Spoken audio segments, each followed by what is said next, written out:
Midnight, something is about to come out from underneath this stone slab.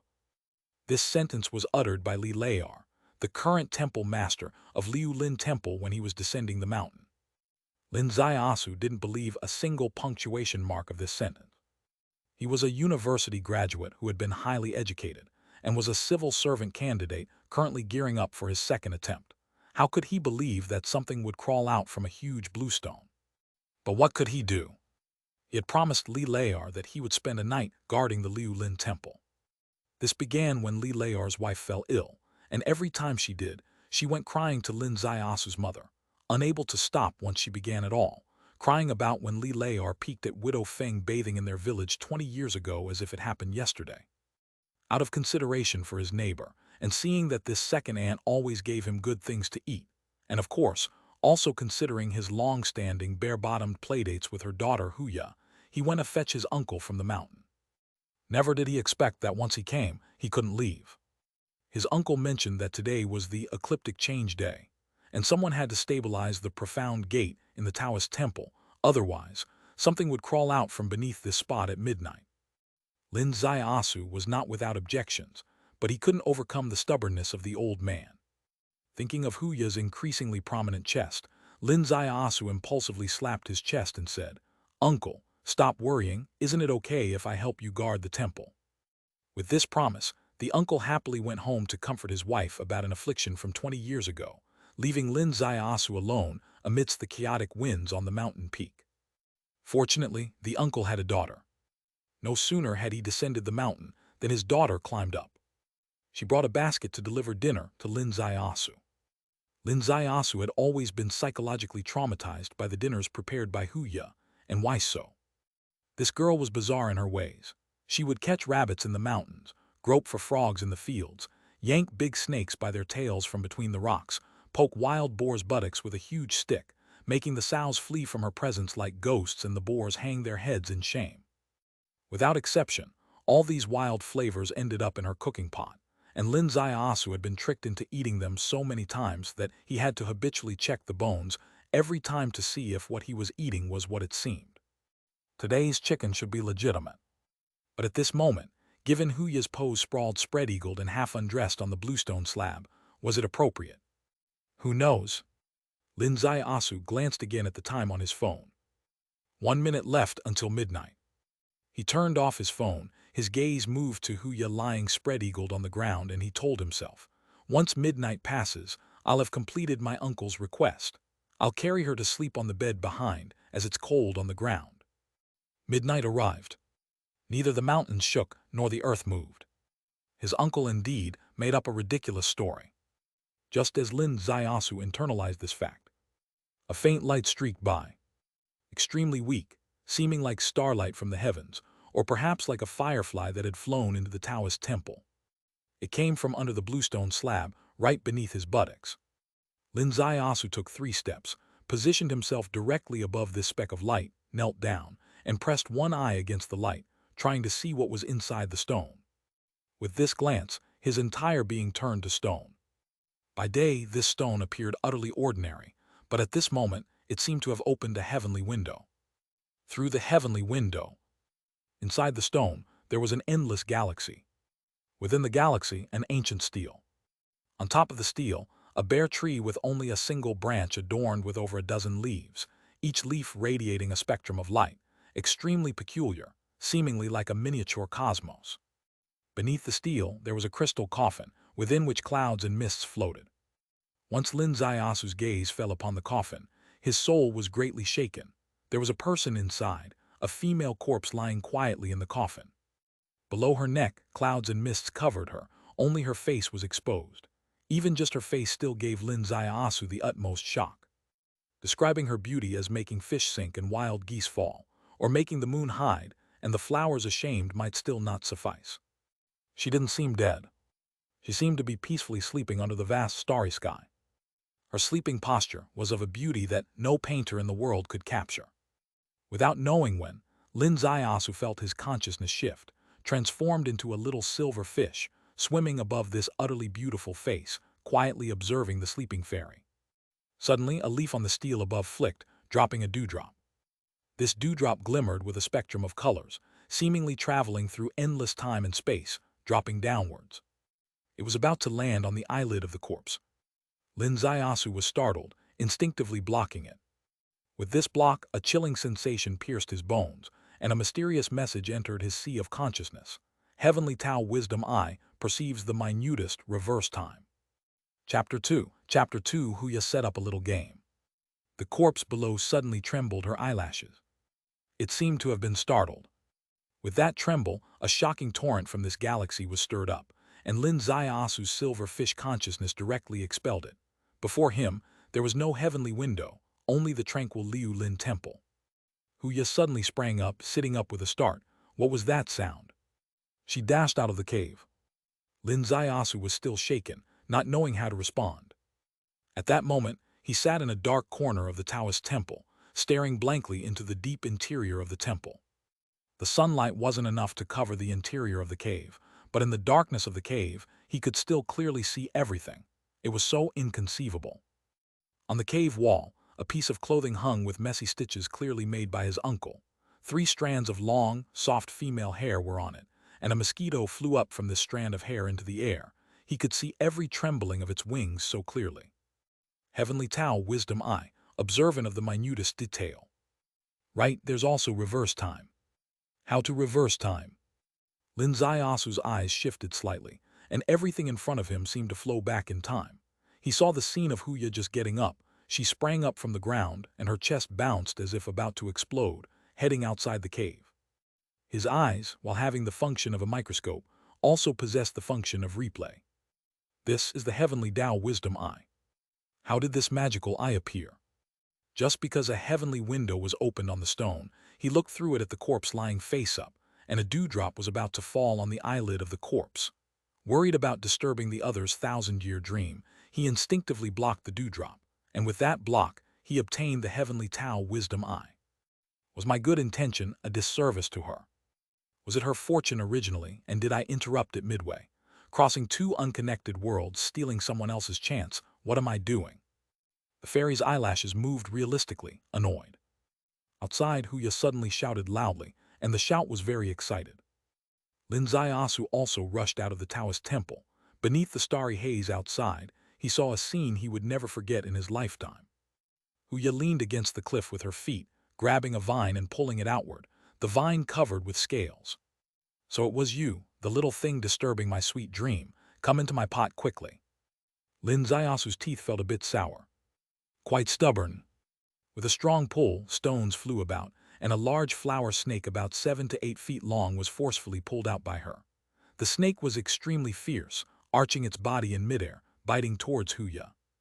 But who was Huya? She specializes in this. With a swipe of her hand, the large snake was turned into a soft whip, snap. It slammed into the rocks. Snap, snap, snap.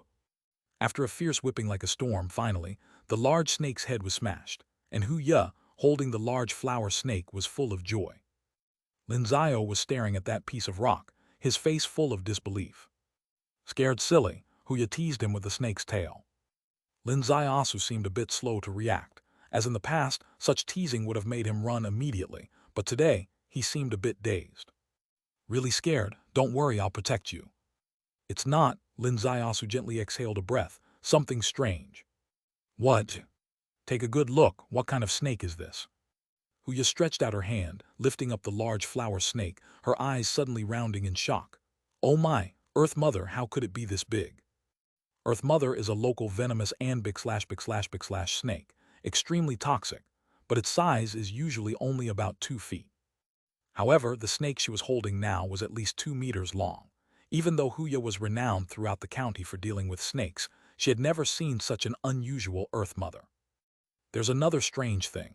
You just now used this snake as a whip, hitting this rock over 10 times, smashing the rock, but there's no blood on the snake. Huya glanced at the rock, then at the snake corpse. Really, what's going on? Could it be? There's a ghost. Lin Zaiasu's spine suddenly chilled. I'm scared of ghosts. Huya waved her hand, sending the flower snake flying down the cliff, and she leaped up, lunging towards Lin Zaiyasu. Lin Zaiyasu, worried about her tank-like momentum sending him down the cliff, quickly turned around and darted into the Taoist temple. The latter half of the night, everything went back to normal. Huya went to bed, patting the edge of the bed signaling Lin Zaiasu to join. She slept on the inside, Lin Zaiasu on the outside, pulling over his uncle's thin wool blanket. For buddies who played naked to adulthood, it seemed to be no big deal, but tonight seemed a bit different. At least Huya felt an unprecedented fluttering heart. She was pondering, just pondering. If a pair of hands reached out from behind, should she kick him off? However, the scenario she imagined never happened. It made the girl a bit relaxed, yet also seemed a bit slightly disappointed. If it had been Lin Zaiasu from half an hour ago, at this moment, he might really have played the little game she set. But now, his mind was a bit off track, and he didn't care to engage. Before midnight, he absolutely did not believe his uncle. But now he believed. Because he had witnessed with his own eyes the anomaly that occurred on the anomaly ecliptic day. His eyes had completely mutated. Just now, he had used the magic of reverse time to trace the origin of this peculiar Earth Mother that was in Huya's hand. Before midnight, this Earth Mother was of a normal size, only slightly over a foot long, but the light that brushed past at midnight just happened to touch it. This snake grew out of nowhere under his watchful eye, turning into a giant snake of about 7 to 8 feet. What was truly strange was the light at midnight. Chapter 3 Legends of the Ancient World. The next morning at daybreak, second uncle went up the mountain with hurried steps, obviously a bit nervous, but as soon as he saw Lin Zaiasu standing there safe and sound on the platform, his face relaxed immediately. Nothing happened last night, right? Second uncle, what kind of haunted place is this? Last night? Really, there were ghosts. Something really came out from below, a 7 or 8 foot long Earth Mother. Fortunately, Huya was fierce and threw the snake around until it couldn't recognize its own mother. Second uncle listened to this harrowing tale with an expression that showed no surprise. Is that all? A 7 or 8 foot long Earth Mother, and you're taking it so lightly, second uncle. Lin Zaiasu did not mention another more explosive incident because he did not know how much second uncle knew about the heavenly window. Second uncle said, on ecliptic change day, when heaven and earth crack open and the flow of spiritual energy is unusual, it is not surprising for any strange phenomenon to occur. Once, a butterfly as big as your house's reed chicken emerged. Fortunately, it was a butterfly. If it had been a mosquito that size, I might not have made it. All right, as long as nothing serious happened. But this, what is going on here? This is completely unscientific. Lin Zaiasu scratched his head lightly. Liu Lin Temple holds its mysteries. The former temple master, Taoist Liu Yun, said that this place is the profound gate that connects to the ancient world. If the fate is right, one may see the heavenly window open and witness magical things beyond imagination. Heavenly window. Lin Zaiasu's gaze flickered. Second uncle, have you seen it? I've been in charge of Liu Lin Temple for 23 years, through 17 ecliptic change days. Each time, I'd sit on the central spot of the array, staring up at the sky, not daring to blink, but I've never seen the heavenly window. He looked up but had not seen the heavenly window. You haven't looked down. Lin Zaiasu said, what about Taoist Liu Yun then? Has he seen it? He, well, is blind. But don't be fooled by his blindness. He's more extraordinary than ordinary people. The temple master of Liu Lin Temple was named Liu Yun, and he arrived at Liu Lin Temple before the liberation. Second uncle's bond with Liu Lin Temple originated from second aunt's illness. Second aunt had congenital anemia and was not supposed to have children, but she loved second uncle so much that she wanted to give him a child and disregarded the risks to conceive. Before going into labor, she bled profusely and was rushed to the county hospital. The doctors were terrified by the sight and refused to admit her, telling them to send her to the provincial city overnight. But with hundreds of miles of uncertain road, no one dared to guarantee whether it would be life or death. In despair, second uncle didn't know what to do when Taoist Liu Yun arrived gracefully, with a light smile. Just a minor ailment, come, let's go to Liu Lin Temple. In the Taoist temple, second uncle and second aunt slept for one night. Without medication, without injections, just sleeping the entire night, the bleeding stopped. On the third day, Li Dayandian, whom Lin Zaiasu called Huya, was born here, her loud cries resounding through the entire forest. And second aunt's chronic disease of many years had also improved since then. Second uncle's wife and daughter were both saved by Taoist Liu Yun, and since then he revered Liu Yun as an immortal. More than 20 years ago, Taoist Liu Yun traveled the world. Upon leaving, he instructed second uncle to guard Liu Lin Temple well, and just like that over 20 years had passed. During these years, there had been no word from Taoist Liu Yun, and it was unknown whether he was dead or alive. Second uncle, about the affairs of Liu Lin Temple, have you ever discussed them with the authorities? The authorities, of course, referred to the relevant governmental departments. Second uncle looked dejected. I've mentioned it.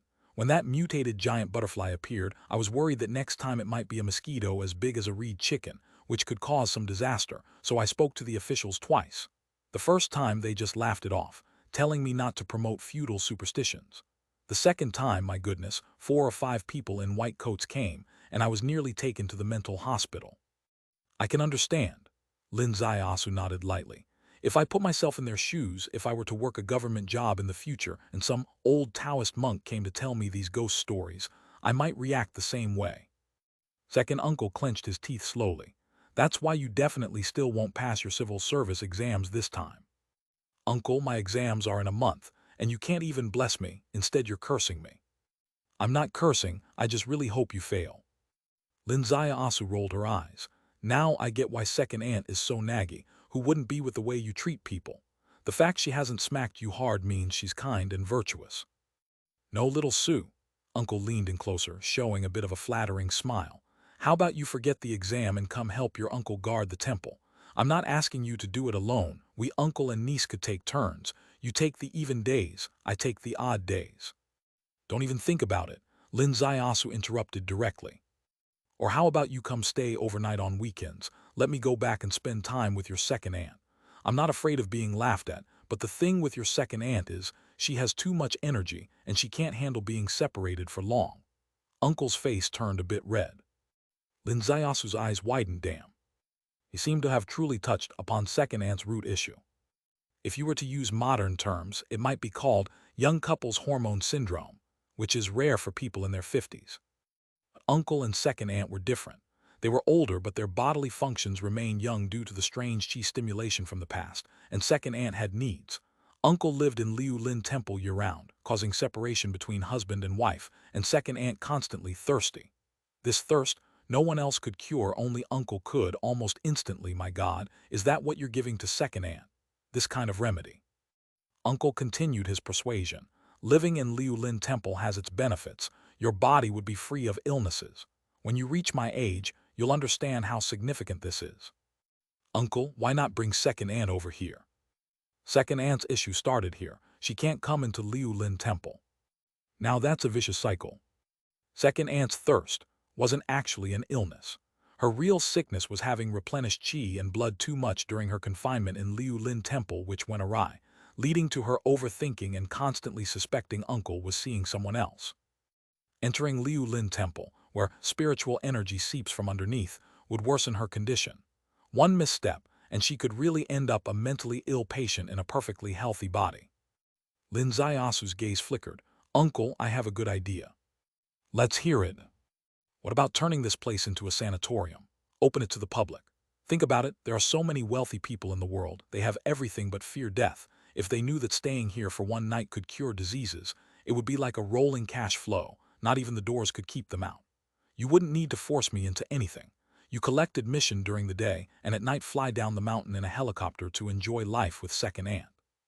What do I even say about you? To call you dumb, but you do have some business acumen. To call you smart, but you haven't understood the seriousness of the situation. Uncle shook his head gently. What do you think this place is? It's a connection point to the other world or a seal point. I didn't dare to mention it even to Diane and your second aunt. Why? Because I'm worried if there are too many people, and they mess things up, certain prohibitions might be triggered, bringing about the arrival of the otherworld, and that would be a catastrophic disaster. Lin Ziasu was startled. Triggering prohibitions, the arrival of otherworld. Could that really happen? Taoist Liu Yun said it will come one day, just don't know when. Are there any signs? Yes, the ecliptic changes, the ecliptic splits, the equatorial death day, the equatorial radiant day. But I can only predict the lowest, ecliptic change day. He mentioned a calamity day. In that disaster, all seals would break simultaneously, folding spaces would open completely, Earth would expand hundreds or thousands of times, our current cities would be fragmented into numerous isolated islands, exotic beasts would roam, Abysses would be everywhere, demons would gaze upon us, and the righteous path would vanish. Lin Zaiasu felt a chill on her back. Uncle's expression turned grave. Uncle, when is the next ecliptic change day? In 1 month, April the 13th. Chapter 4. Chapter 4. Who peeped on Widow Feng bathing again? Suddenly, a loud shout came from outside. Li Leor, you shameless scoundrel, get out here now. Second uncle turned around abruptly, a bit startled. Lin Zaiasu was also a bit startled. The person who came was the son of Widow Feng. Lin Zaiasu forgot his full name. Everyone calls him Sanlengzi. His characteristic is being blunt. What does blunt mean? Quick to use a stick at the slightest disagreement, and he surely wouldn't just talk without acting. Even though second uncle is a Taoist, respected by the elders in the village, no one dares to insult him and act aggressively in front of him by calling themselves old man. Second uncle's face darkened. What nonsense are you pulling, lad? Sanlengzi bellowed. I'm pulling nonsense. Am I worse than you? You lecherous scoundrel spying on my mom bathing again last night. Do you even have any shame? I'll break your legs today. You're talking rubbish. Second uncle couldn't hold back anymore and cursed loudly. You used to spy on my mom bathing, and last night when you came back to the village, you did it again. You shameless old man, over 50 and not acting your age. Sanlengzi raised his stick and charged onto the platform, striking at second uncle. Second uncle's face turned pale and flushed, his expression agitated. Just as the stick was about to come down, Lin Zaiasu stepped forward and grabbed the end of the stick. Sanlengzi, you're causing trouble again. Don't interfere, I must avenge my mom today. Let go or I'll beat you up too. How dare you? A voice came from behind the trees. With a swoosh, a beautiful girl appeared. Bang. She kicked, sending Sanlengzi flying, almost rolling down the cliff. Huyu appeared, standing with hands on hips in front of Sanlengzi. You caused trouble in front of others, I couldn't care less, but you dare to hit my dad. Sanlengzi's formidable aura suddenly evaporated, sitting on the ground with a pale face. Your dad, he's not human. His voice was much weaker, his eyes somewhat dodgy. My dad came down the mountain last night to treat my mom. How could he possibly go spying on your mom bathing? In the past, he did watch before, and last night he just happened to come down the mountain. If not him, then who? I don't know about the past, but he definitely didn't do it last night. Huya sternly said, spout any more nonsense and I'll throw you off the cliff myself. Sanlengzi was frightened. He swiftly got up and ran, turning his head back on the mountain path. Li Dandian, you're strong, I can't beat you, but your dad won't get away easily. I'm going to the village now, telling everyone that Li Leor is nothing but trouble. You're asking for a beating. Huya leapt up and gave chase. Don't run on the mountain path, you guys really. Lin Zaiasu also ran after her. Behind them at Liulin Temple, second uncle slapped his forehead, his face full of conflict. Huya would have easily caught up with Sanlengzi, but with Lin Zaiasu following too, seeing him running perilously on the mountain path, Huya had no choice but to wait for him. By the time they got down the mountain, the village was already in an uproar. As soon as Sanlengzi got down from the mountain, he shouted at the top of his lungs. Li Leor of Liulin Temple did not act humanely. He was spying on my mom bathing last night. Immediately, the village turned chaotic as chickens flew and dogs jumped. Widow Feng, furious, wished she could pick up a hoe and knock her troublesome son unconscious. Second aunt also panicked, hastily getting up from bed and running outside in disheveled clothes. Sanling, you blockhead, my second never went out after coming down from the mountain last night. The villagers, finding early morning amusement, each laughed uncontrollably. Even the village's foreign daughter-in-law, Anna, was curious, asking her husband Lin Jian in her broken Chinese. Husband, is there a custom here of peeping at widows bathing? Lin Jian was at a loss for words. Cough, you're not allowed to bathe in the river anymore. Why, the river water isn't cold. We even bathe in glaciers. Besides, I'm not a widow, you are still here, aren't you? It's not a matter of whether it's cold or not, and it's definitely not about being a widow. Lin Jian scratched his head frantically. This was a cultural difference. She was from Highland country in the north, where in their nation, it's not a big deal for women to expose their bodies to men, and during a particular festival, it's even perfectly normal to perform on stage nude. Lin Zaiasu and Huya returned to the village, and this nonsense had already blown up. Lin Zaiasu's first feeling was that Sanlengzi really was blunt, capable of the idiocy of destroying 10,000 enemies, at the expense of harming himself by 11,000. Huya was grinding her teeth, hell-bent on beating Senlengzi to pulp. But Lin Ziasu held her back. Now it seems we really need to find out who spied on Widow Feng bathing, otherwise, your dad's reputation will stink. That person must have run off long ago. How do we find him? Huya scratched her head. A runaway would still leave traces, said Lin Ziasu. That's true, the place where Widow Feng bathed was in the back room. The only spot to spy would be from the back ditch. Let's follow the footprints and see where they lead to. I absolutely don't believe my dad was in the mood for that last night. I believe him too. Not only was he not in the mood, he probably didn't have the time either. Lin Ziasu was also very sure of this in her heart. Her dad came down the mountain last night to give injections to her mom, one when he arrived and another at midnight. If Widow Feng bathed during the interval between the two injections, second uncle likely had no opportunity to peep. Come on, let's investigate.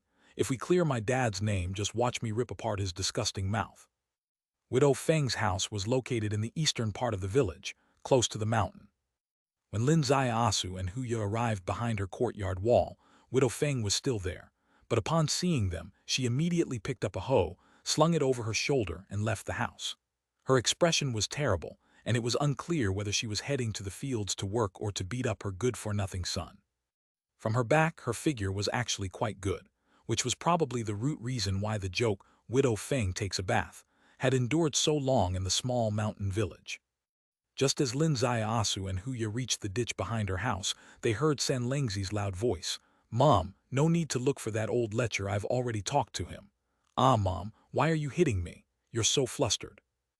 Amidst the shouting, villagers gathered around, and Widow Feng was so angry she nearly jumped into the pond. Behind the ditch, Lin Ziasu had already seen last night's scene through reverse time. There are really footprints. Look, Huya pointed to a clear footprint on the ground. The area behind was dark and damp, and traces of someone passing by were very obvious. Others might not recognize them, but who was Huya? She was the type who could relentlessly chase wild boars in the jungle, with no path in the sky or gate on the ground. Her eyesight was naturally sharp, honed in the jungle. What are you doing? Senlengzi strode over, and upon seeing Huya, his anger flared up again. We are investigating who was peeping at your mom taking a bath last night, Lin Ziasu explained. Investigate my ass. It was Li Layar. He has a prior record, and... His voice abruptly stopped because Huya had closed in on him, teeth gritting. Huya, don't disturb the scene. Huya grabbed Senlengzi's shoulders, staring at him coldly. Can you shut your stinking mouth? Senlengzi turned white. I can. Lin Ziasu smiled, his eyes moving to the windowsill. His hand reached through the window, lifted the inside curtain, and he saw a bathroom, obviously where Widow Feng took her bath. He let go, the curtain fell back into place, and he turned around, peering up the slope. Climbing up the slope, there were traces of someone walking. Progressing further, Senlengzi's eyes widened. How do you know this path? Were you the one peeping at my mom taking a bath yesterday? Huya snapped. Nonsense. He was sleeping in Liulin Temple last night. Was he using binoculars? Lin Ziasu was both amused and unbothered. He quickly crossed the forefront jungle and arrived at a household's door. This household, located below the slope, was Lin Fugui's home. The only purpose Lin Fugui seemed to serve in this world was probably to confirm that a name and an individual had no real connection. His name was Lin Fugui, but he was the poorest in the village. Others lived in buildings.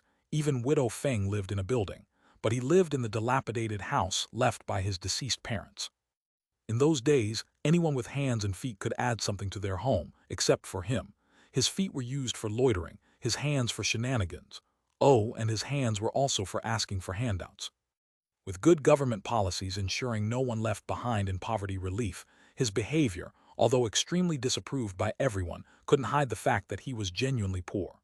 Thus, he too was included in the poverty assistance, receiving yearly stipends, with people occasionally bringing him oil and rice. He had become the ceiling of laying flat in the society. Is it him? Huya asked. Judging from the footprints, yes, it's him. Senlengzi burst forth in a few large steps, kicking open the loosely closed, shabby door. Inside, a man in his 40s was cooking meat, testing if a piece of bacon was cooked. As the three barged in, the bacon in his hand nearly fell. This man was Lin Fugui. Lin Fugui was shocked. I just took a piece of meat from you. You smashing my door early in the morning, is it really necessary? I don't care about the meat theft, tell me. Was it you who spied on my mom taking a bath? Senlengzi's voice boomed, truly showing his raging spirit. Villagers outside exchanged glances. When I took the meat, I heard some noise inside and lifted the curtain to see if anyone was there, who knew your mom was bathing in there. It really was you, you pervert. Senlengzi exploded in anger. Lin Fugui also became furious. Pervert. Pervert your ass. If I wanted to watch a woman bathe, wouldn't I go to the river to watch Anna bathe? Isn't her chest and waist nicer? Your mom's over 50 now, this is an insult to my taste. Boom. Senlengzi threw a punch. The pot overturned and Lin Fugui screamed in agony. The villagers rushed over, pulling and tugging, creating quite the spectacle. Outside, Anna stood on tiptoes, excited. Hubby, they're fighting. Lin Jian gritted his teeth. Let Senlengzi beat him up first, and if he doesn't kill him, I'll give him another round. Lin Zaiasu and Huya left the room and ran off in smoke. They stopped outside Lin Zaiasu's courtyard wall, both bursting into laughter. Hey, I didn't expect your tracking skills to be so impressive. How about we team up in the future? We'll head to the mountains together. You track the wild boars and I'll take care of killing them. We can split the meat. Huya saw a business opportunity. Being a mountain girl, she was adept at following trails, but today she suddenly realized her skills were nothing compared to Lin's. Lin observed trails much better than she did. It would be impossible for her to cross a hill and accurately find the one who spied the previous night. No, essentially not a spy, just a thief of bacon. Kill it, how so? Lin Zaiasu eyed her. If you're still poking people in the butt with a stick, I'm definitely not teaming up with you. Suddenly, a ringtone came from Huya's pocket. If there's anyone detestable in this world, it's the fool who doesn't understand romance. Chapter 5. Chapter 5 Kidnapping Case in the County Town. Huya pulled out her phone and connected the call. Her expression suddenly changed. He came out of the martial arts hall but didn't go home. Your house is just a few steps away. How come he hasn't arrived in half an hour? Okay, wait there, I'll come right now. What happened? Lin Zaiasu, who was halfway stepping into her own courtyard, stopped. Huya said, there's a little student from the martial arts hall. He left the hall but didn't go home. Now he's missing. The martial arts hall she mentioned was the one she co-founded with others. Why open this? Huya just loves to fight. She can't really do anything else. How old? 10. A 10-year-old child isn't small, knows how to go home. Maybe he went shopping. I hope so, but the county town has been quite strange recently. Last week a child also went missing, couldn't be found for a whole week. Parents are making a fuss every day at the school, which is now at its wit's end. I need to go and see. I'll come with you, said Lin Zaiasu. Let's go. Huya ran into her yard, rode out on a mini electric bike. Lin Zaiasu sat behind her, and the electric bike zoomed out of the village, heading towards Fengcheng. Fengcheng is just a small 8-line county town, theoretically just separated by a mountain from Old Tashan village. But this mountain is somewhat high and large. Therefore, from this little village, the county town seems thousands of miles away. Going from this small mountain village to the county town involves a detour through Shilapu, which is quite far. Fortunately, over the years, the rural road construction project has been launched. Even in remote villages, the roads are hardened and smooth, making the ride on the small electric bike quite enjoyable. Huya was very anxious, driving fast. Lin Zaiasu wasn't in a hurry, seated behind Huya, embracing her waist, admiring the scenery along the way. It was now the sunny March. The grass along the road turned green, willows became tender, and below the willows the Yichuan River glistened, reflecting Tashan. Passing Tashan Lake, we entered the southern part of the county town. South of the town, in Lin Zaiasu's childhood, was very desolate, just a suburban village, but now it has actually become part of the county town's map, becoming more bustling and prosperous by the day. This piece of land was the grand work of the former county committee secretary, Luo Gong, known as Luo Fengzi. Very arrogant, forceful in action under great pressure, he expanded the city by threefold how. His classic saying was, turn mud into gold, swap paper for silver. What does it mean? Turn mud into gold by selling land. Swap paper for silver by issuing IOUs. Regardless of the difficulties faced, just get the things done first. This aggressive and forceful action received a lot of criticism. Complaints flew everywhere. Some said he ran a one-man show. some said he messed around with women, and some said he took red envelopes from developers, one envelope per apartment. But as the southern map expanded, as the small county town changed rapidly, many people began to properly appreciate Luo Fengzi, especially after he stepped down. People walking on the broad avenues of the South could occasionally sigh. Luo Fengzi indeed did something great. Yes, the common folk can't expect every official to be morally perfect. As long as he gets things done, achieves results, and genuinely benefits the people, a bit of sideline cash, a few under-the-table deals, people talk, laugh, and feel like it's not such a big deal. The martial arts hall co-founded by Huya is located in the South. No choice, the South was just built, and rents were cheap. If it were in the old commercial area, the rent would be prohibitively expensive, beyond her investment capacity. Upon reaching the martial arts hall, a crowd had gathered. Martial arts hall's owner, Huya's partner Old Joe, paced around smoking. Next to him 2 police officers were gathering information. A young woman was sweating profusely, restless. Seeing Huya approaching, she rushed over. "Teacher Lee, I sent my child here trusting your reputation, and now my child is missing. You need to think of something quickly."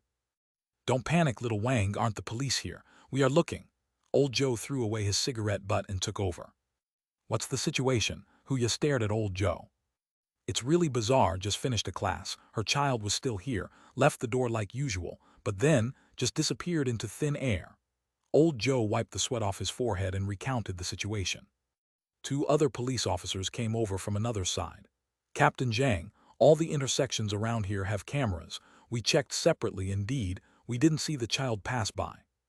"What about vehicles?" The middle-aged police captain's face darkened. This was the most feared scenario in missing person cases.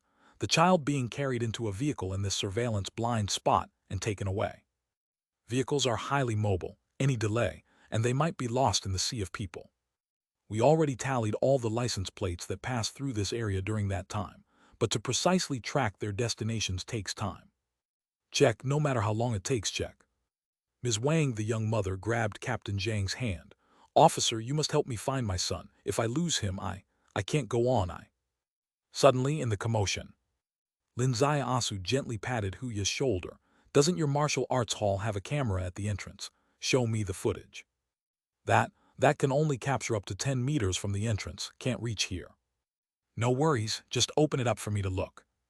Huya unlocked her phone, accessed the recording system, and rewound it to an hour ago. Lin Asu saw the boy she mentioned, wearing a blue hoodie, chubby and adorable. Knowing this child, the rest of the matter would be easier to handle. Lin Asu's eyes lightly shifted, entering reverse time. His heart slightly jumped, he saw. Over at Captain Zhang's side, the scene was chaotic. Ms. Wang had knelt down before Captain Zhang, weeping uncontrollably, visibly breaking down. Captain Zhang, too angered to act, repeatedly assured, "Ms. Wang, we understand what position children hold in parents' hearts. Rest assured, we will do everything possible if there is the slightest hope. For now, you should go home and wait." Ms. Wang cried, "Without Jiang Yang, how can I go home? If I do, my husband will kill me. I deserve to die. Why didn't I stay at the door? Another female officer recording the incident embraced her. "Sister Wang, don't be like this. We're already checking past vehicles. We'll let you know as soon as we have news." Suddenly, a voice spoke up. "Captain Zhang, you might have gotten the direction wrong." Chapter 6, Genetic People.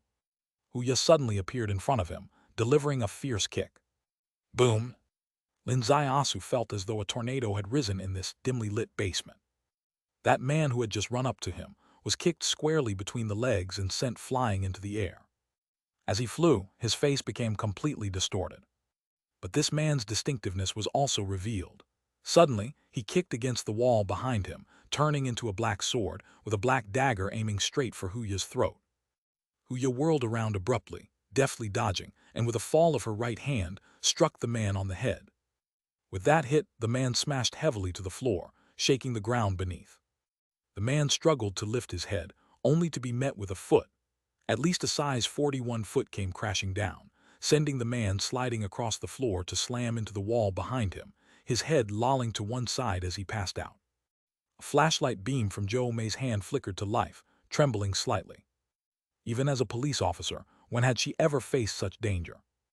In the darkness, invisible attacks, and even with a deadly weapon, If it were her, she might have ended up as just a photo on the wall before accomplishing anything noteworthy. But under Huya's onslaught, the assailant was taken down with 3 punches and 2 kicks. Was this the technique of free combat? Was this the true strength of the fabled female, tyrant of Tashin from the small county? Lin Zaiasu stepped over the man and soon a cheer came, found him. With a whoosh, Huya appeared in the room, sweat beading on her nose as she looked at the scene illuminated by the cell phone flashlight. It was Jiang Yang. It was him. Jiang Yang lay on a pile of bags, sleeping soundly, evidently drugged. Outside, Zhou Mei had just managed to handcuff the unconscious suspect, flipping his arms behind his back. Hearing the cheer inside, the flashlight in her mouth trembled and dropped.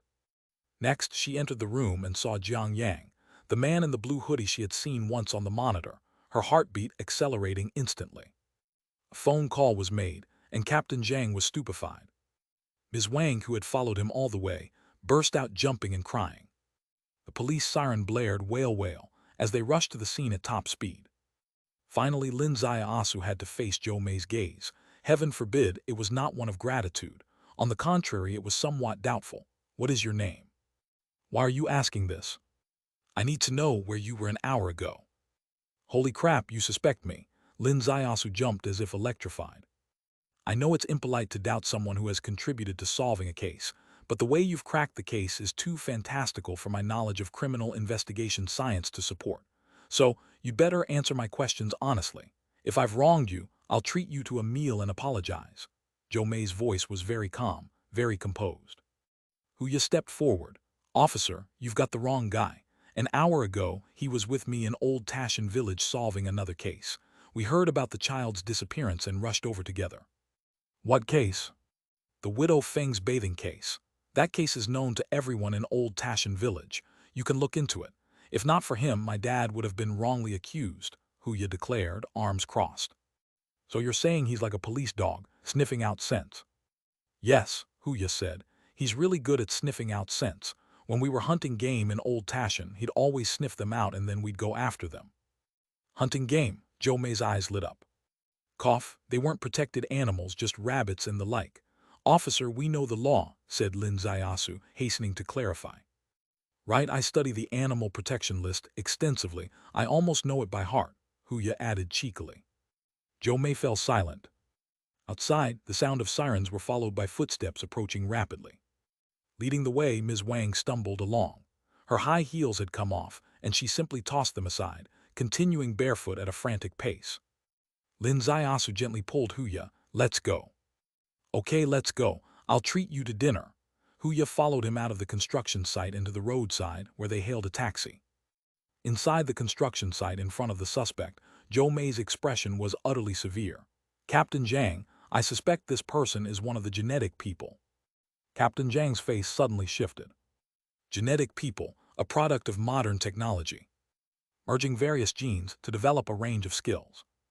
Once successfully merged, no longer an ordinary human, they become something to be truly feared. What signs? Captain Zhang asked solemnly. Reaction speed that's incomparably fast. Just on physical prowess alone, even you, Captain Zhang, are far inferior to him. If Li Diandian hadn't been here, I'd probably be dead by now, said Zhou Mei. Captain Zhang extended his hand and opened a small box he carried with him, containing a metallic device resembling a thermometer. He stuck the metal device into the suspect's mouth, and after about 3 seconds took it out, and the interior of the metal device emitted a blue glow. Under the blue glow, the faces of several police officers all turned extremely serious. This was the method of detecting genetic people, and this suspect was indeed a genetic person. Captain Zhang slowly looked up. Any case involving genetic people is of utmost seriousness. I shall report this to the city bureau immediately. Wanju Grilled Fish Restaurant, a highly renowned establishment in Fengcheng known for its grilled fish, a county-wide delicacy. Lin Zaiasu and Huya entered a private room on the 2nd floor, closed the door, and Huya poured him a cup of tea, whispering softly, Today, in front of that pretty policewoman, I covered for you, but I can't convince myself. How can you sniff out scents so well? Better than a dog, even. Fiercer than a dog. What kind of crappy analogy is that? Lin Zaiasu gave her a sidelong glance. Maybe it's because you were forced into eating a bunch of different wild game, which caused a mutation in your genes. How is that possible? Every time you ate wild game, I ate as well, and a lot more than you at that. So why haven't I mutated? Huya said. You haven't mutated. A girl who hasn't mutated can kick an adult man weighing over 100 kilograms several meters into the air. You've mutated in a more terrifying way than I have. It's just that the direction of our mutations is different. I mutated above the neck you developed. Well, more in the limbs. Huya was very dejected. Maybe it's true, my mom said not to just eat anything, probably she's right. The wild game in the mountains is really weird. I eat their flesh, and in turn they mess with my constitution.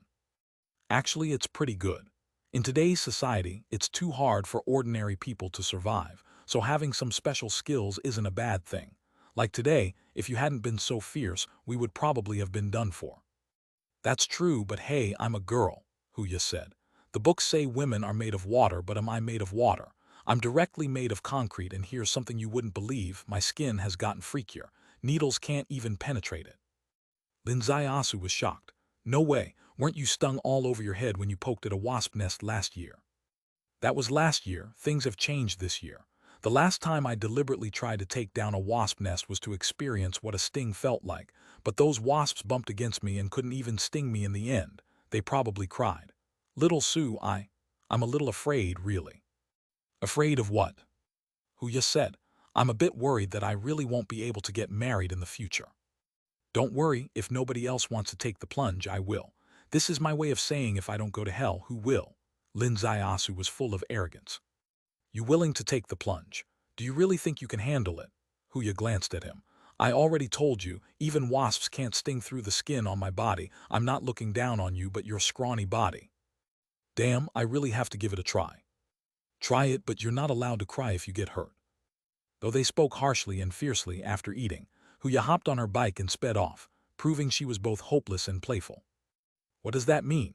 She flirted with Lin Zaiasu at all times, eager to provoke at any chance, but the moment she did stir up something, she'd run faster than anyone else. The dusk descended. The lights of thousands of homes in Fengcheng. The streets were strewn with neon lights, and the flow of traffic was like a woven tapestry, marking the start of another seemingly ordinary night in this county town. On the banks of Yichuan River in the east of the city, a small meeting room on the top floor of the police bureau was brightly lit. Chief Wang Feng, Deputy Chief Li Sanli, and Political Commissar He Jiaqiang were present. There is an age-old saying that for minor matters, a grand meeting is called, and for significant matters, a small meeting. Today, for the police bureau, was a matter of significance. Just now they had received a message from provincial headquarters. A leader was coming, and they were to seal the news. It did not specify which level of leadership, nor the reason for the visit. The shorter the message, the graver the matter. The three of them had spent a lifetime grappling with the intricate and devious ways of the Jianghu. Through today's incident and the extremely vague message from above, they could deduce that tonight's visitor was out of the ordinary. As midnight approached, the streets slowly quieted. The deep night sky was starless and moonless. Suddenly, a breeze arose on the roof of the police bureau. The breeze blew past, and a maglev aircraft silently descended. Maglev aircraft, not yet popular among the public, are only equipped by the military and secret units. The door of the aircraft opened silently, and two people came out side by side, dressed in plain clothes, a man and a woman. The man had a crew cut and looked plain, but his eyes shone frighteningly in the dark. The woman was extremely beautiful with an elegant demeanor. Her hair was pinned up, revealing a swan-like long neck that added further grace to her aura. The chief is waiting in the meeting room. Two police officers bowed simultaneously. All right, the young man stepped forward confidently, descending from the roof, while at the same time the maglev aircraft took off silently. The door to the meeting room opened silently, and the three inside stood up simultaneously, somewhat surprised at the sight of the two young people walking in. They were not the provincial leaders they had been in contact with, but rather young people who seemed excessively youthful. Who were they? After the young man entered, he waved his hand gently. The meeting room door closed. He approached the chief, raising his hand slightly to reveal a gold badge in his palm. A golden badge engraved with a golden dragon wrapped around a pillar, with a row of numbers on the pillar, 88. The chief's face changed. Qianlong. The other two also showed shock. Qianlong, a highly secretive organization that handles the most important matters of the nation. Some call them the hidden dragon guards of the Dazia Republic. Others say they are people who dwell in the darkness, yet allow the citizens to see the light. "I am Qianlong number 88 and this is Chang Yi," the young man said. "We are here today because of the child kidnapping case that occurred in your county today, which is identical to kidnapping cases breaking out across the country. We suspect this is a part of the nine-headed snake, blood spear plan, and the situation is serious." "Nine-headed snake blood spear plan," the chief said. "What kind of plan is that?" "The level of this plan is too high, and you don't need to know. You just need to know the general direction of the plot. This plan is orchestrated by foreign organizations. Their ultimate goal is to select Dazia children with superior attributes for genetic transformation, turning them into blood spears, to pierce through Dazia's defenses from within." Superior attributes. Genetic transformation. Deputy Chief Lee Listen, in charge of criminal investigations, had a sudden realization. "In our county, 2 children have disappeared in the past 3 months. One is the heir to an ancient martial family, the other practiced freestyle combat, and today's victim also practiced freestyle combat. It seems they are all considered superior in the eyes of those people." "Of course," number 88 said. "Where is the suspect now?" "In the special prison under solitary confinement," Lee Listen answered. "Take us there for interrogation tonight." "Yes." Chapter 7 Kainlong Changyi. Northwest of the county town, there lies a place known as Yellow Mud Fan. Many years ago, this was a re-education through labor farm. Going to Yellow Mud Fan virtually meant serving a sentence. But now, under generations of reformed workers and mainly the government's infrastructure development, it's no longer the dreary labor camp, but has transformed into a bustling large farm. It no longer houses re-educated laborers, but serves as a vegetable garden for the villagers of Shilapu, supplying fresh vegetables to Fengcheng. Few knew that within the former labor camp, there was a 3-story small villa, and beneath that villa, there was a special basement. This place serves as a special prison, specifically for holding the most unusual suspects. The security measures here surpassed all others. A regular car rushed into the villa. Agent 88, Chang Yi, the director, and the deputy director stepped out of the vehicle. Upon entering the villa and descending into the basement, they saw the suspect, who was lying quietly on a small bed with his back to them. Chang Yi's face suddenly shifted slightly. "Something's not right." Agent 88, also startled, "Open it." As the room opened, the two stepped in and their expressions changed. The suspect's nostrils were bleeding, and he was unequivocally dead. The director's face transformed. "What happened?" A guard's face also changed immensely.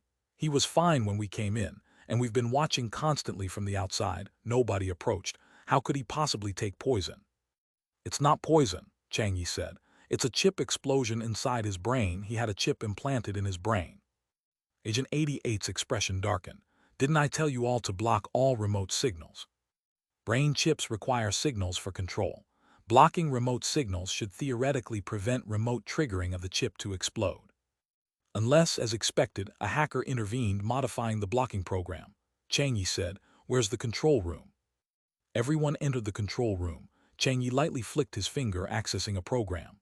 A few taps later, the answer surfaced. Just half an hour ago, a hacker had stealthily lifted the blocking precisely at that moment. The chip activated, killing the suspect.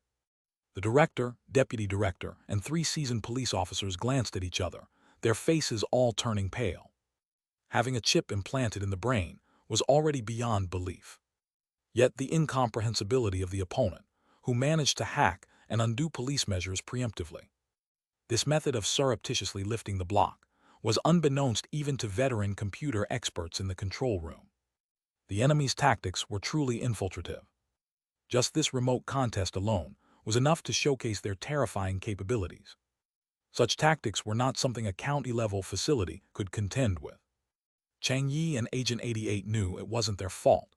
Shouldering the responsibility, they made their way to the rooftop, with the director and deputy director following behind them like guilt-ridden children, hardly daring to breathe. "You're saying the person who helped you solve the case today was a regular villager named Lin Ziasu?"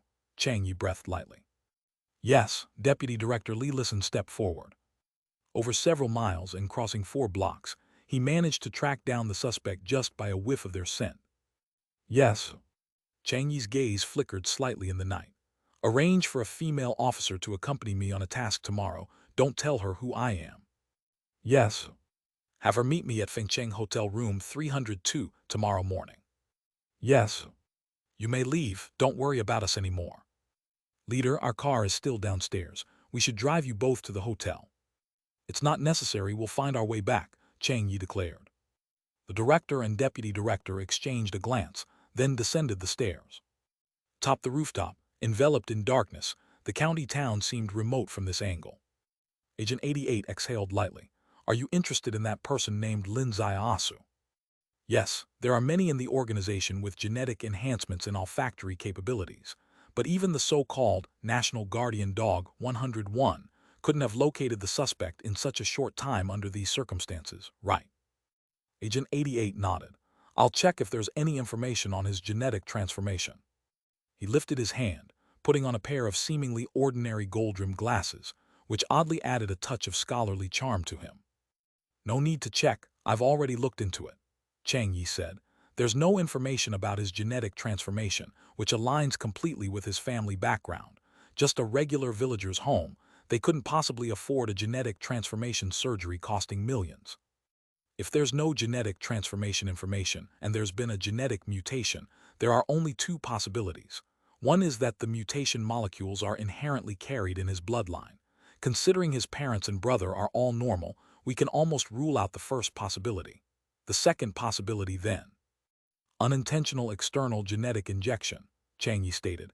This likelihood is slim elsewhere, but it's possible in Tashan. Unintentional external genetic injection. What does that refer to? Possibly a bug bite or a bug burrowing into his body, facilitating a genetic mutation. Such circumstances hardly exist outside. If just a simple bite could cause mutation, then billions of people being bitten daily by various insects would result in widespread genetic mutations.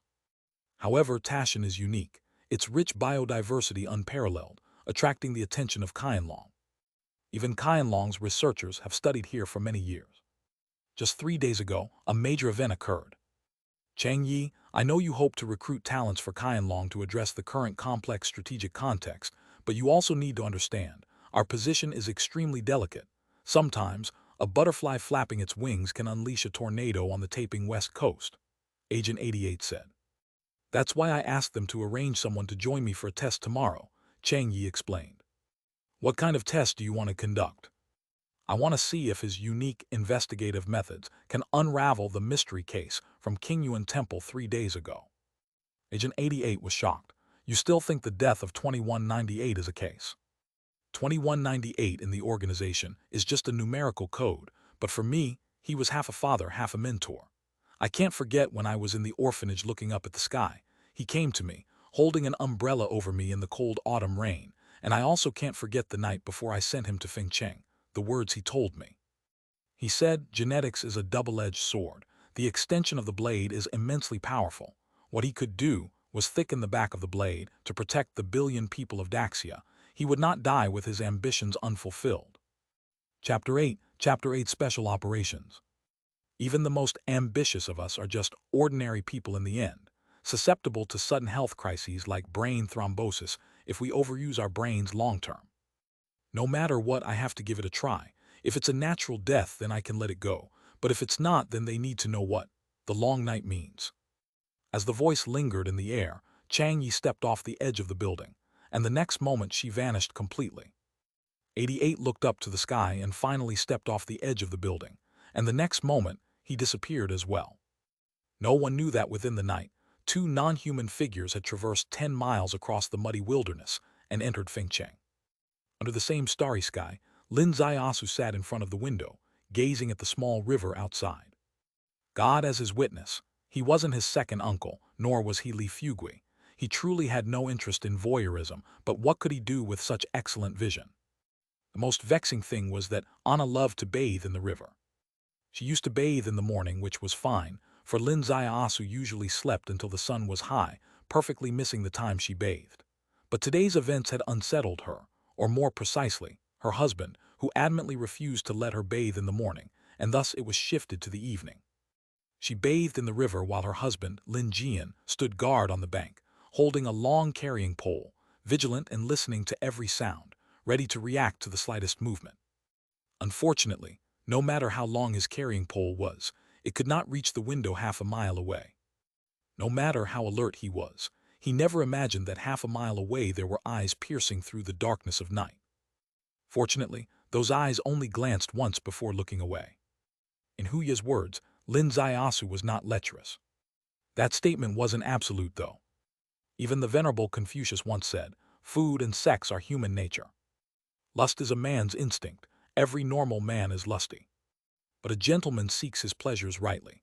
If you were to take that woman lying in the crystal coffin and let her bathe in the river, I'd watch her with all my might, even risking death. Anna, forget it. She is Brother Jian's hard-won wife from a foreign country. Has it been easy for him? Modern Daxia women are spoiled. They demand cars and houses for a dowry, asking for things beyond your imagination, making it impossible for normal men to find a normal domestic woman. Reluctantly reaching out abroad, how could the brothers of our own village and surname do such a shameless thing?" A knock on the door sounded. "Sir, are you asleep?" "Mom," Lin Zaiasu opened the door. His mother carried in a bowl, steaming with noodles, and with a gentle smile and a glance over the books on the table, she said, "You've been studying hard. Have some noodles." "Mum, please don't do this. When you make me a midnight snack every day, I feel so much pressure. If I happen to fail the exams, I'd feel like I've let you down," Lin Zaiasu said. Mum tapped his forehead with a finger. "What nonsense are you talking? You'll definitely pass. I even prayed for help today." How come I didn't know our family had such powerful relatives?" The Bodhisattva Guanyin. Clutching the large bowl, Lin Zaiasu stared at his mum blankly. "Mum, did you go to Qingyuan Temple today?" "Yes, I went with Widow Feng." "Ah, what did Widow Feng pray for? That no one peeps at her during her baths." Mum gave him a sidelong glance. "Mind your manners, or Sanlengzi will sort you out. She was praying for her son's marriage prospects." "Sanlengzi, huh? Seems like there's no one on earth who can solve his marriage woes, so now they have to ask the heavens." "You're one to talk. What about yourself?" Mum said. "It's not easy to find a bride these days, especially if you drag your feet you'll end up being last in line, especially for folks in the countryside. Do you know Widow Feng's conditions for a daughter-in-law? 3 requirements. Female alive, knows to run home when it rains." Lin Zaiasu laughed. "She's busy setting conditions for others. Someone should ask her if she's ready. A dowry of 300,000 yuan, a county city house for 400,000 yuan, a car prepared for 200,000 yuan, and another 200,000 yuan for various gifts." Mum fell silent for a long time and finally sighed. "Don't think I can't read between the lines and you're joking. You're trying to stop me from pushing you to go on blind dates." "Mum, you're too sensitive. But it's the truth, so don't keep trying to set me up with the girls of our 7 aunts and 8 uncles. Not only do they spout nothing but the smell of money, but some of them are close relatives. Marrying a close relative is asking for trouble, Mum. You wouldn't want your future grandson to be more simple-minded than Sanlengzi, would you?" Mum let out a long sigh. "So, my son, you really need to try your best on the civil service exam this time. As long as you pass and become a civil servant, having that secure job, only then would a good family's daughter consider you. Otherwise, counting on us, I'm afraid we really don't have the means to find you a wife." "Don't worry, even if I don't make it, isn't there still my brother? His hard work won't affect Lin family's lineage. Speaking of which, isn't he about to be discharged soon?" "Ah," Mum sighed again. "I just spoke to him last month. He was planning to change careers next year, but a few days ago, he called again. His unit received orders to head to the southwestern front. There might be conflict brewing, and he can't leave the army just yet." "Conflict? That can't be right. There hasn't been a war for decades."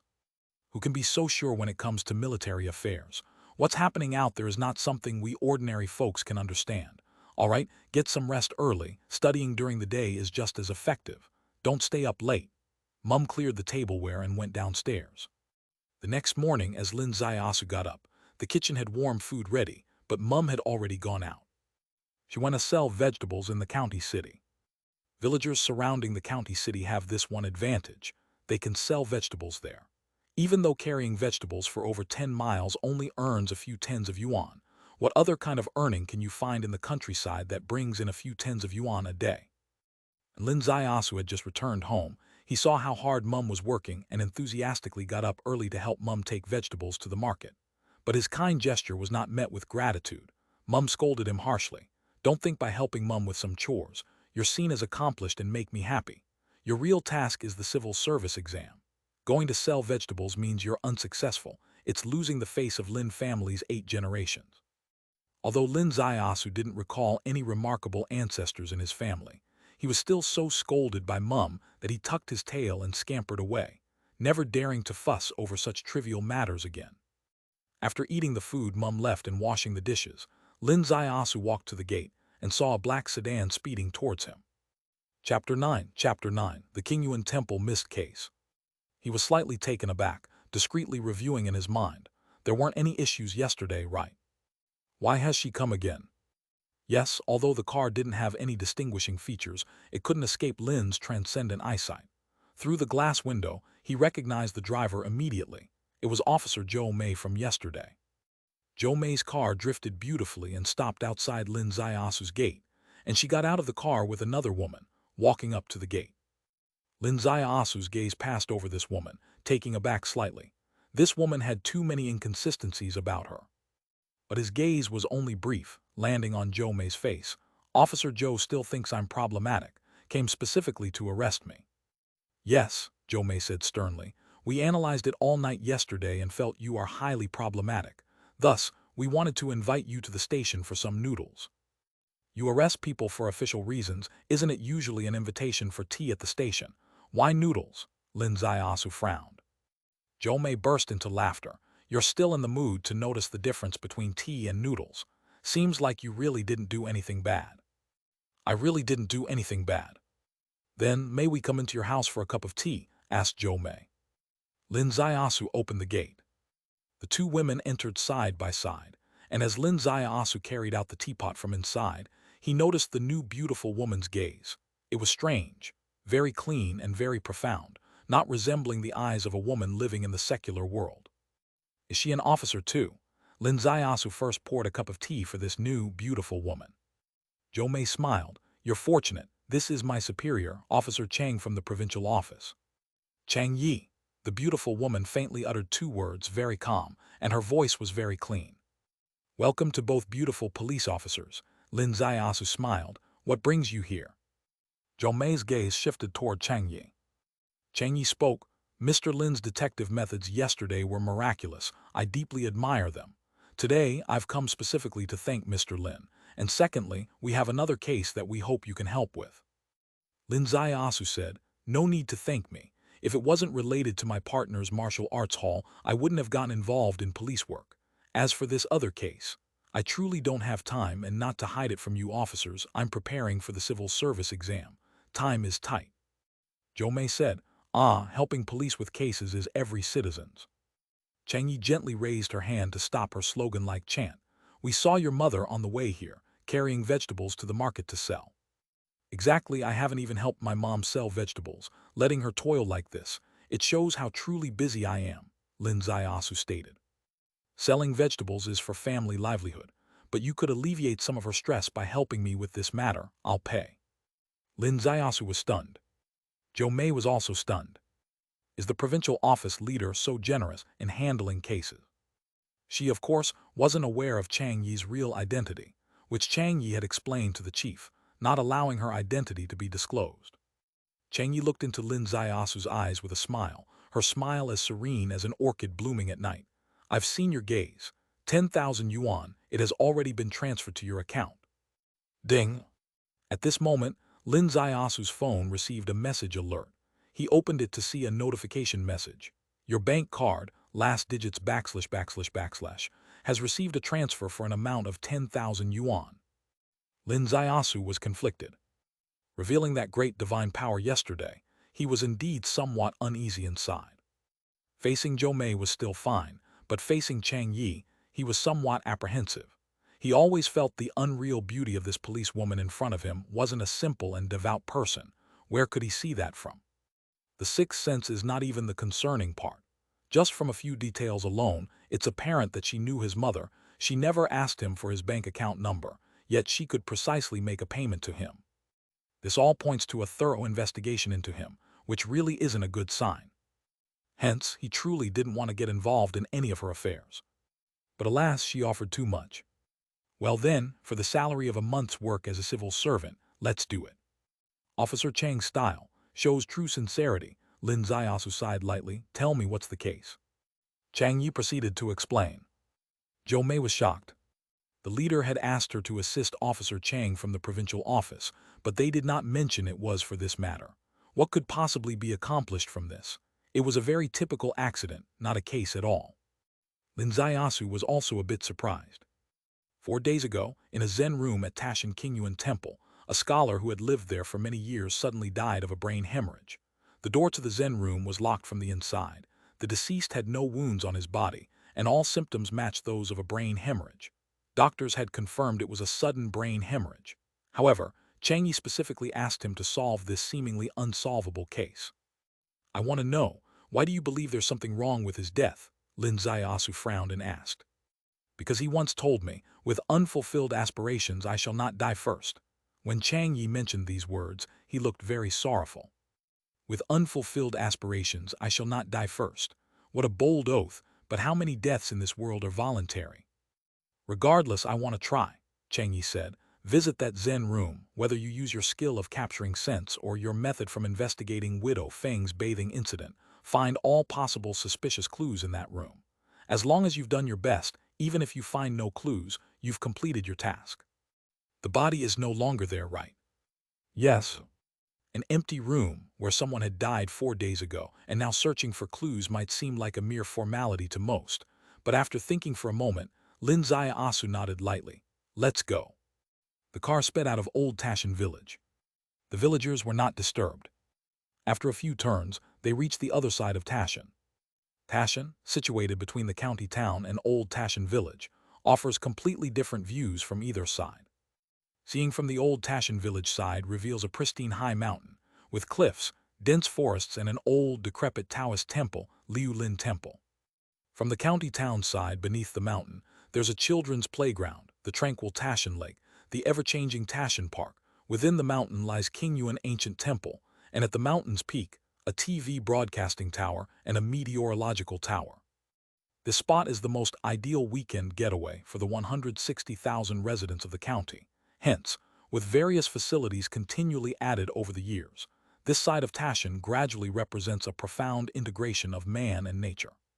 Qingyuan Temple is a very ancient temple with bustling incense offerings, so busy to what extent? Here's a financial anecdote that will illustrate.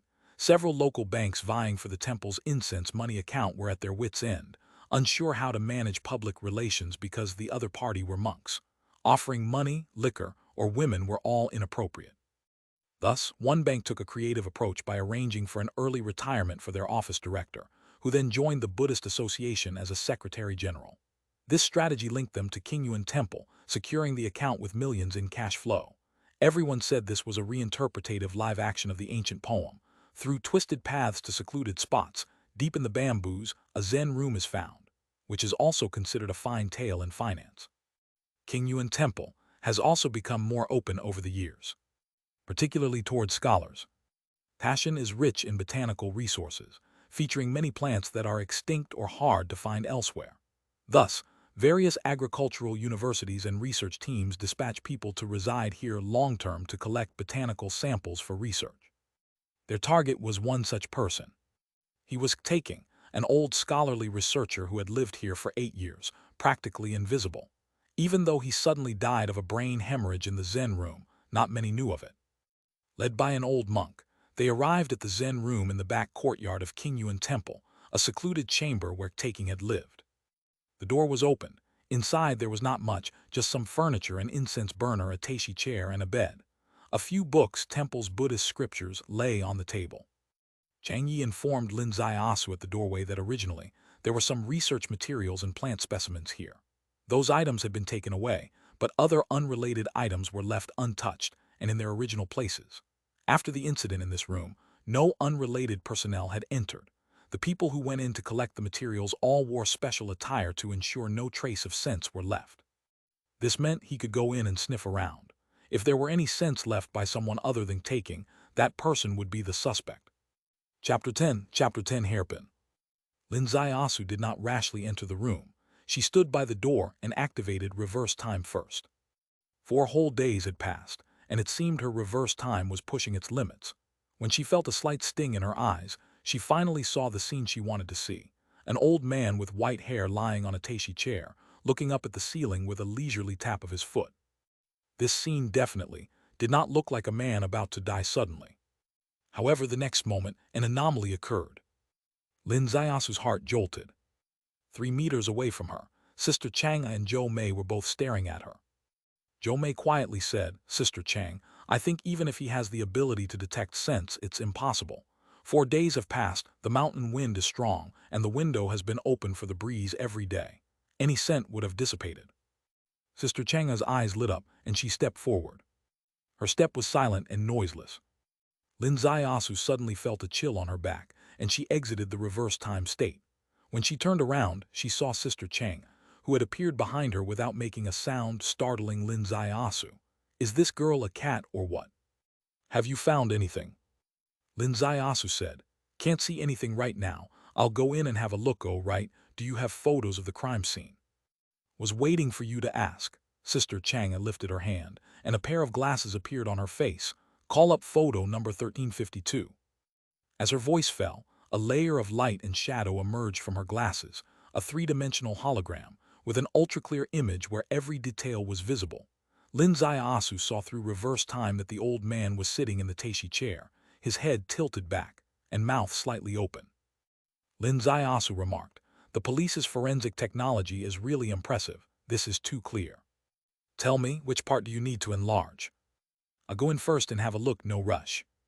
He entered the meditation room and observed carefully. At least, in the eyes of the two policewomen, he was observing carefully. 10 minutes, 20 minutes. Lin Ziasu came out of the room, gently shaking his head. During the time of his death, there was no second person in the room. Jo Mei felt a bit scornful inside. Observing seriously for 20 minutes to come to such a trivial conclusion. Now there was an issue to face. Could this be considered fraud? To take 10,000 yuan just to spend 20 minutes here, was the money too easy to earn? "Are you sure this was a natural death?" Sister Chang asked. Lin Ziasu shook his head slightly. "There's one more point that needs to be ruled out." "Which point?" Lin Ziasu's hand gently lifted, pointing towards the window outside, where a high bank lay about 10 meters away. The vegetation there was lush. Sister Chang's eyebrows slightly furrowed. "Do you suspect a remote attack? Is there any attack method that could result in symptoms like cerebral hemorrhage?" "No," Jo Mei said.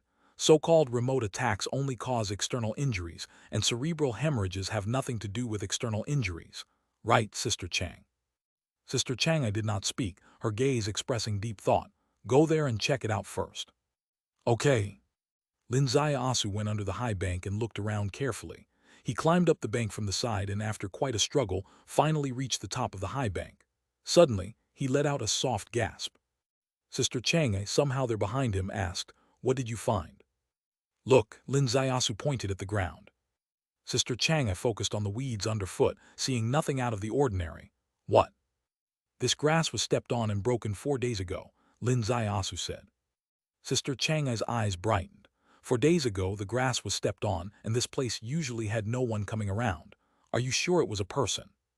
There are no direct footprints on the grass, but with careful observation, you can determine a person's footprint from the way the grass is compressed. You can also judge the time it was stepped on by the dryness of the grass stalks.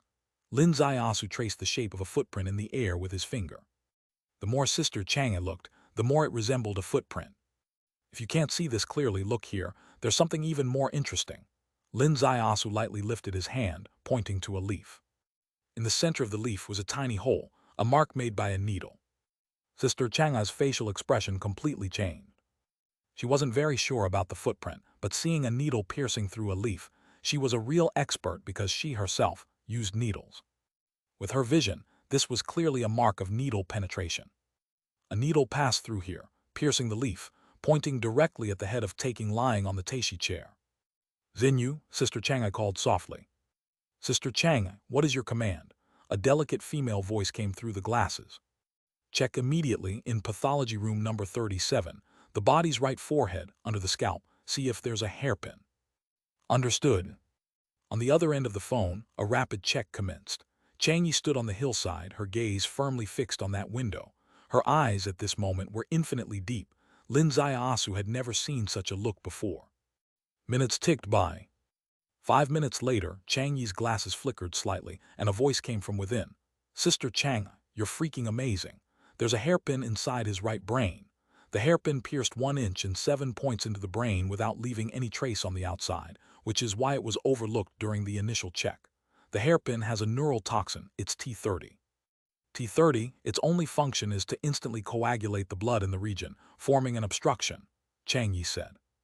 "Yes, that's the real cause of death 2198. The light in Chang Yi's glasses faded. She slowly turned around. In this moment, she was like an eagle soaring at night, her aura seeming to chill down by a few degrees. Now there's only one question left, whether these traces are enough to trace that person. Lin Zaiasu turned around and stared at the messy underbrush beneath his feet, crossed the highway, and on the other side, a smile appeared on his face. Lucky for us, he didn't take the main road, he took the jungle path. Descending from the path, one inevitably leaves traces of movement. Even if these traces seem like nothing to the average person's eyes, for Lin Zaiasu, finding these traces is obviously much more routine than seeking a needle's eye in the leaves. After turning around a bend in the mountain, even Chang Yi saw a relatively clear footprint, the pattern of the footprint vivid, thankful that it hadn't rained in the last 4 days. Her glasses targeted the footprint and captured it. The tracking continued. After a journey that involved traversing mountains and ridges, they finally reached the main road of the county town. Lin Zaiasu stopped, his brow furrowed. Now it really depends on luck. Are there any surveillance cameras around here? His difficulty had never been in finding the murderer. The killer wore a plaid trench coat, with features and stature all engraved in his memory, too clear to ignore. But knowing this alone was not enough. He had to present this image to her in a relatively reasonable manner. That's where surveillance cameras came in. And in his eagle eyes, the cameras were clearly visible too. 100 meters away, one was hidden under the eaves. From the angle of this camera, it should be possible to see the man in the floral jacket getting into a car. He didn't want people to know his eyesight was this good. So he sought help. Chang Yi's glasses lit up again, and countless grids materialized out of thin air, with 3 light points emerging. Those were 3 cameras. Besides the one Lin Zaiasu had already discovered, there were 2 others not exposed in their field of vision, yet she found them using her miraculous technological methods nonetheless. "Retrieve the footage, the timing," Chang Yi uttered. The virtual images above changed immediately, showing the night 4 days earlier. Lin Zaiasu's eyes widened in disbelief. "Damn, does the police not ask the owners when retrieving footage? You just directly access it. Isn't this hacking?" And it wasn't just him. Even Jo Mei was taken aback. As a policewoman, her daily job involved investigation and evidence gathering. She's retrieved footage hundreds if not 1,000 times, but had she ever seen such a method that doesn't disturb the public, alert anyone, and silently completes the retrieval? Although the way the footage was obtained was incredible, pinpointing the identity directly still lacked the final step. The scope of the footage was finite, and the place where the man in the plaid jacket came down from the mountain was a blind spot for the cameras. Even if they could see him getting into a car in the footage, what then? Too many people get into cars by the roadside. If you can't connect him coming down from the mountain to getting in the car, it's all for naught. Right when the footage showed the man in plaid getting into the car, Lin Zaiasu shouted, "Stop." The footage paused. "Take a look at this guy's shoes," Lin Zaiasu said. "Shoes, we can't see the pattern on the bottom clearly," Chang Yi replied. "That's the downside of civilian cameras. They can clearly show a person's face, but to see the pattern on the bottom of the shoes precisely is still a challenge. You don't need to see the bottom pattern. You just need to look at the logo on these warrior shoes, and you can trace the detailed product characteristics." Chang Yi's eyes brightened. "Search." With that 2-word command, the space above the glasses instantly matched countless pairs of shoes. In a moment, one pair of shoes appeared: brand, Durley, release date, manufacturer, product characteristics. The sole of the shoe turned over. It was identical to the clear footprint they had seen on the mountain path. Jo Mei cheered, "Found it." The lights on Chang Yi's glasses flickered. "Search this person." In an instant, it seemed like the great thousand world unfolded before her. Countless figures flashed by. Similar percentages kept climbing: 80%, 85.2%, 96%, 100%. With the appearance of the 100% green text, a person appeared in front of them. Ding Haichun, male, 48 years old, from Fengcheng County, Dongchu Province, founder of Huangang Science and Trade Company, serving as the company's legal representative. Lin Ziasu gaped. Your system is way too powerful. Can you find him with just any face given to you? Not that magical. The effectiveness of this system depends on the completeness of the database. After 8 upgrades, the database can now accurately cover all levels of public servants, registered commercial individuals, and those with criminal records. It's not possible to cover everyone thoroughly. Of course, as long as you've been to a train station or an airport, your information would also exist in the database, but it would only show when you were there and not your name or home information. While Chang Yi explained, the system continued to function. Finally, it stopped, and a red dot indicated the target's location, only 10 miles away from them. Chapter 11. Chapter 11, Chang Yi Late Night Visit. That place is the Huangang Science and Trade Company. The three of them got into a car and sped towards the company.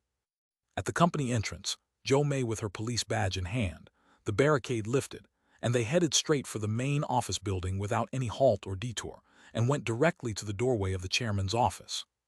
A very attractive woman with strikingly bright lipstick came swaying over. May I ask? Only 2 words were uttered when Chang Yi extended her hand, cutting it at the woman's neck. The woman's eyes suddenly widened, her expression one of confusion, slowly falling down. The door to the chairman's office was pushed open directly. Seated upon a large plush chair was none other than Ding Haichun, who they had seen in the video. Ding Haichun slightly furrowed his brows. You are. Ding Haichun, your plot to assassinate taking at Qingyuan Temple has been exposed. You are under arrest. Chang Yi stepped forward, coming up to his face. Ding Haichun's complexion drastically changed. He raised his hand, and a syringe appeared out of thin air, hiss, shooting towards Chang Yi. At the same time, he suddenly retreated to the window, raising his hand, boom. The floor-to-ceiling window shattered into pieces. Lin Ziasu's heart was greatly shocked. This is definitely not something a normal person could do. Zhou Mei's face also changed. Genetic people. The person before them was also a genetic person. Genetic people, a rare exception in the world. Ordinarily none could be seen, but she encountered one yesterday and another today. Is this luck? No, it is great misfortune. As police, when catching suspects, if the suspect suddenly reveals they are genetic people and resists arrest and retaliates, that's the most dangerous thing. Yesterday, only because of Li Diandian, who did she escape calamity, but what about today? In Lin Ziasu's wisdom eye, he clearly saw this hair-like hairpin, only 3 inches from Chang Yi's head, but he was powerless. He could see clearly but couldn't react fast enough. At that instant, Chang Yi's fingers moved. Her fingernail slightly trembled, flicking the needle towards the ceiling. The next moment her fingers suddenly sped up, touching the back of Ding Haichun's neck, who was already half out the window. But then, Chang Yi's finger fiercely hooked, grabbing his collar, bang. Ding Haichun flew back, crashing heavily onto the office desk, his eyes blank, now unconscious. Zhou Mei was astounded. Lin Ziasu's heart thumped wildly. Among all women he had seen in his life, Hu Ya was the fiercest. But today, his long-standing perception was overthrown. This woman called Chang Yi was even fiercer than Hu Ya. Even though her actions looked gentle, the effect achieved truly fierce. Sister Chang, I will immediately send someone over. Zhou Mei took a deep breath, returning to normal. No need, my people are arriving soon, you guys. Go back first. As Lin Ziasu and Zhou Mei left the building, a maglev flying car appeared in the sky. Sitting in Zhou Mei's car, Lin Ziasu watched the maglev rise through the sky, disappearing beyond the clouds. He slowly turned his body. Zhou Mei was also looking at him. Officer Zhou, who exactly is she? Lin Ziasu said. Captain Zhang said she's from the provincial office, but I suddenly feel that seems not right, Zhou Mei said. At least the provincial office doesn't have such a system, and in the provincial skill competitions, there's no such person who won. So, you're basically saying you don't really understand her. Understanding a person is not easy. I don't understand you either, Zhou Mei said. Today's homicide case is even stranger than yesterday's. How could you break through? Can I Versailles? Lin Ziasu blinked. Zhou Mei rolled her eyes. Speak if you have something to say, release it if you have gas. The world of geniuses, ordinary people know nothing. Joe May looked at his annoying face, speechless for a long time, finally letting out a light breath. If I encounter a complex mystery next time, can I still find this genius? Sure, didn't the province's leaders just set an example with their actions today? 10,000 yuan a fine, Lin Ziasu said. 10,000 yuan? Are you robbing people? Nonsense. This is much faster, much classier, and also not illegal compared to robbing people. Joe May no longer had any interest in talking to him. She floored the accelerator and dropped him off at Old Tashan village, then turned and left. In the following days, there was no wind, no waves. Lin Ziasu reviewed his lessons at home, occasionally chatting with Huya about Sea Egg's life, time flying by quickly. 1 day, 2 days, 3 days in a blink it was April 12, a month later. The civil service exam was just a week away. His mother took another trip to Qingyuan Temple, this time finding a backer even fiercer than the Bodhisattva Guanyin, seeking the Buddha. Whether the backer was effective remains to be seen, but Lin Ziasu himself was somewhat shaken. Before Ding Haichen gained his great divine power, he also thought having an iron rice bowl job that guaranteed stability, no matter the weather conditions, was quite good. Even though the salary wasn't high, it was stable. Moreover, being a civil servant held a high status, and the thing his mother always remembered was that, with a civil servant status, when looking for a daughter-in-law in the countryside, one could choose freely within miles without demanding a dowry or a house and car, fearing asking for too much might scare this golden bachelor away. However, with this great divine power, Lin Ziasu repeatedly questioned himself. Should I, bearing the heavenly Tao wisdom I, work at the Meteorological Bureau as a meteorological observer? A person who observes celestial phenomena ultimately observes the weather. Could it be? This divine power is one with a strong ability to manifest, the kind that once earned me 10,000 yuan in half a day.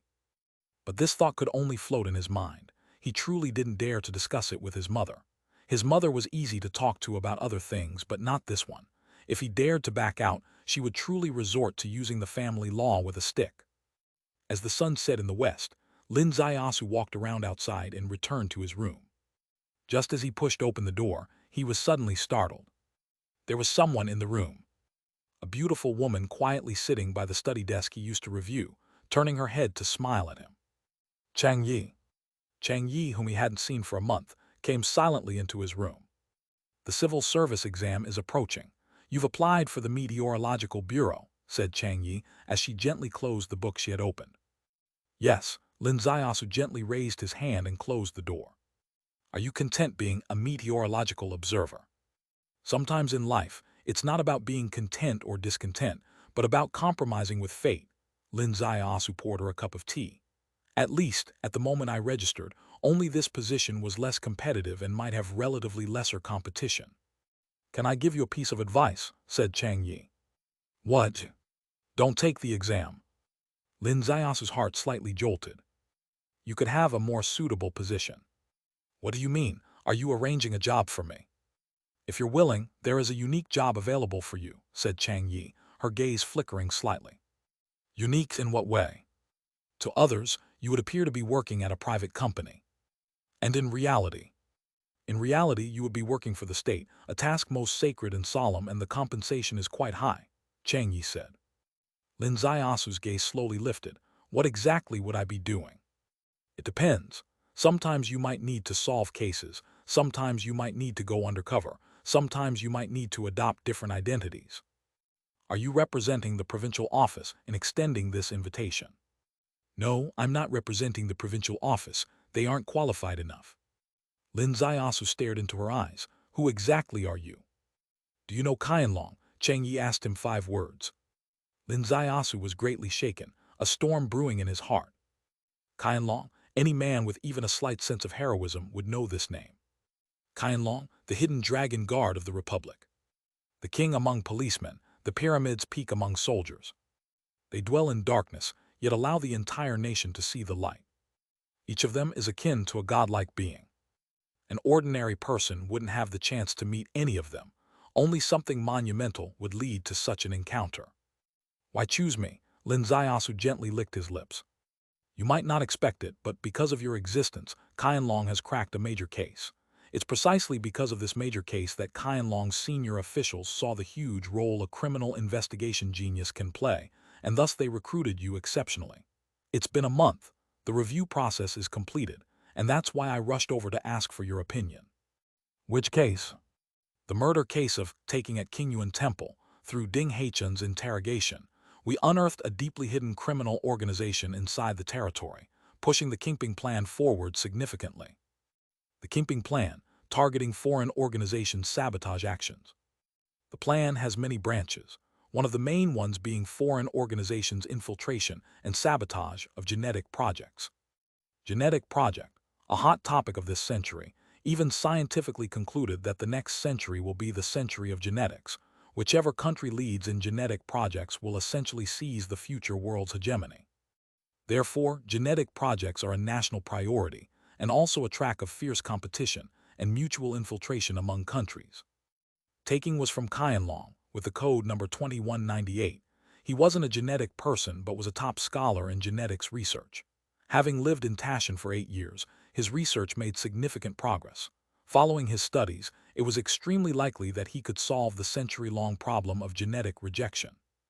Therefore, the enemy conspired to assassinate him, attempting to obstruct the research progress of genetic projects in Daxia country.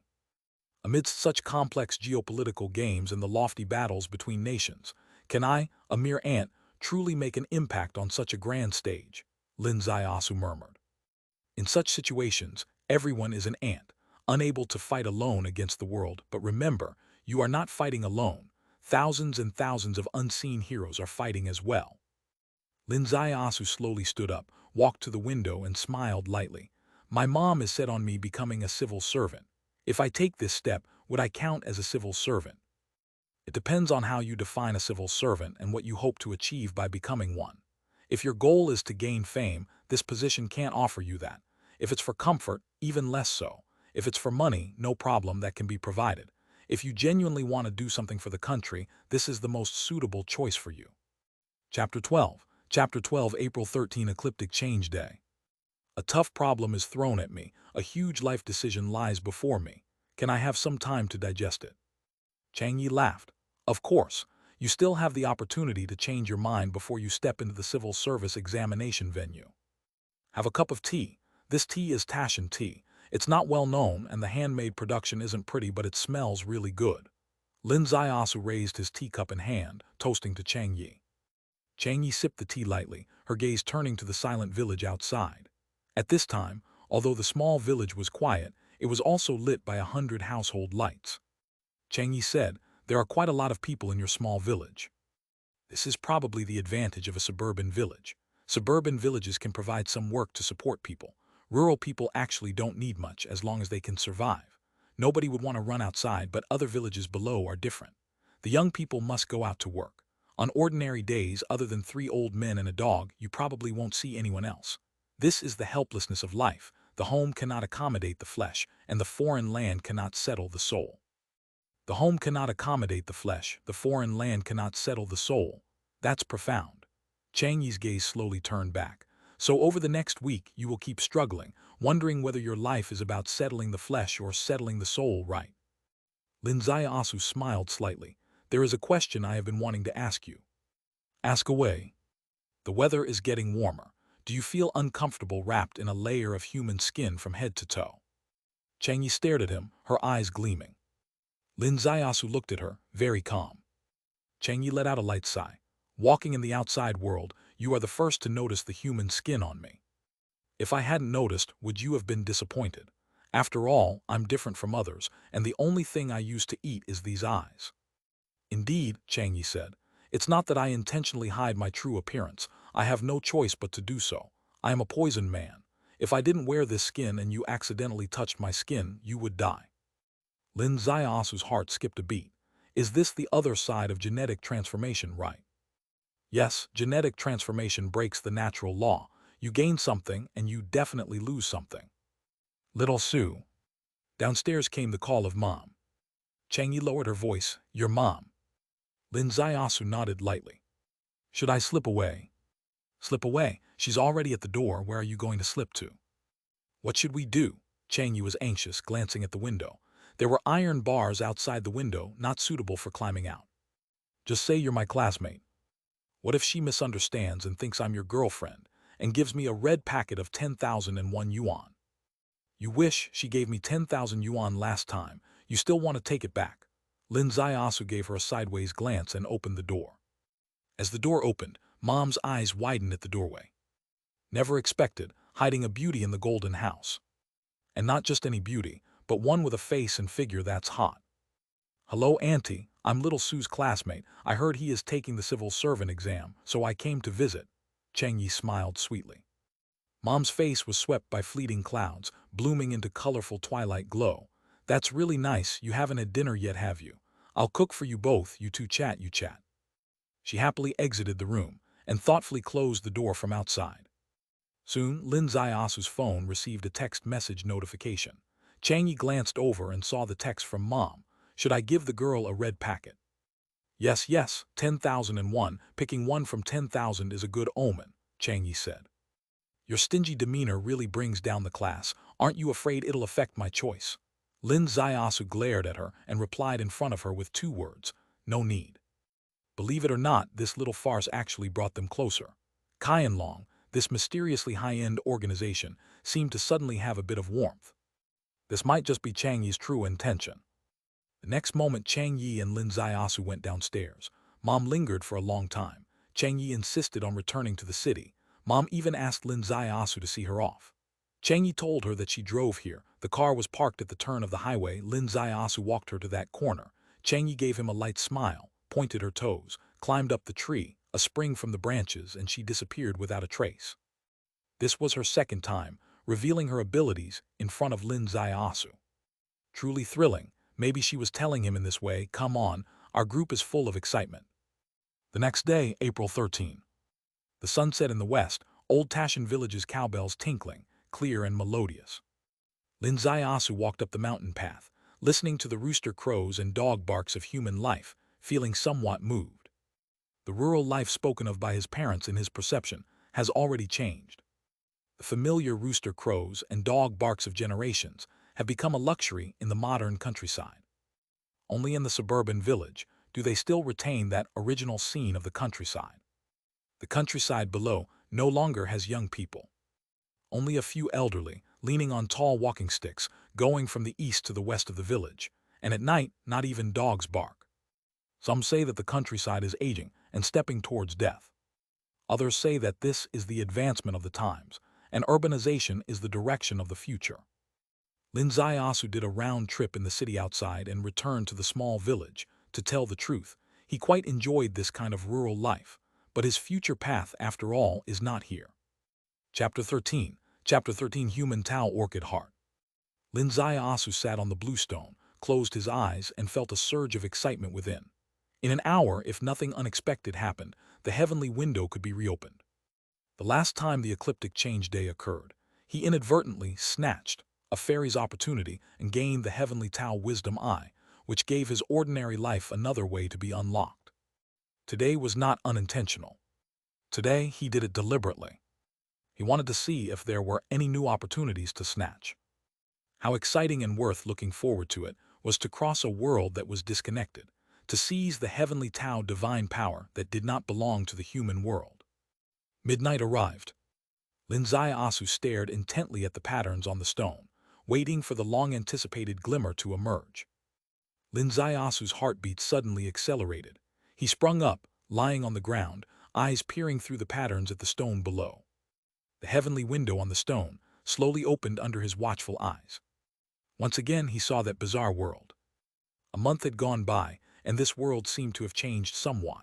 It was no longer desolate but now had a sense of dynamism. A giant bizarre bird soared into the sky, swooping over the great river below. The bird's body was colossal, covering the ground and the sky, with 5 claws spread out like an eagle or a dragon, and the 3 bright red scales on its head made it extraordinarily unique. With a flip of its wings, the giant bird descended toward that ancient stele. Judging by where its massive claws aimed, it was the small tree with only 1 branch and just over 10 leaves. Lin Ziasu's heart shook. Was the giant bird also after an opportunity? With its current posture, One swoop down would crush not just the small tree that seemed like tender twigs before it, but perhaps even shatter the stone steel itself.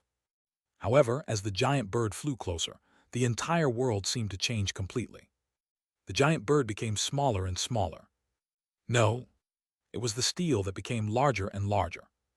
At first glance, it was just a steel, but as the giant bird approached, the steel became as vast as the world itself. Even a single leaf on the small tree seemed as vast as heaven and earth. A gentle brush of the leaf turned the giant bird into a mist of blood. Lin Zaiyasu stood stunned for 10 seconds.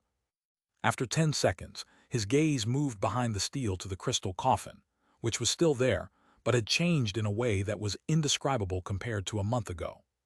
The clouds and mists in the coffin had dissipated somewhat, revealing the upper body of the beautiful woman. With this revelation came the world's most beautiful and charming painting. Her face was noble, pure, and peerless. Her figure was shockingly stunning. The combination of the two gave an indescribable feeling. However, Lin Ziyasu's purpose today was not to peep. Just like Lin Fugui, who peeked at Widow Feng bathing, he was essentially thieving. It was only because he carelessly lifted the curtain to see if anyone was there that he was labeled a peeper. Lin Ziyasu was essentially also stealing. His heavenly Tao wisdom eye focused on a few of the leaves above, where one had a dewdrop about to drip.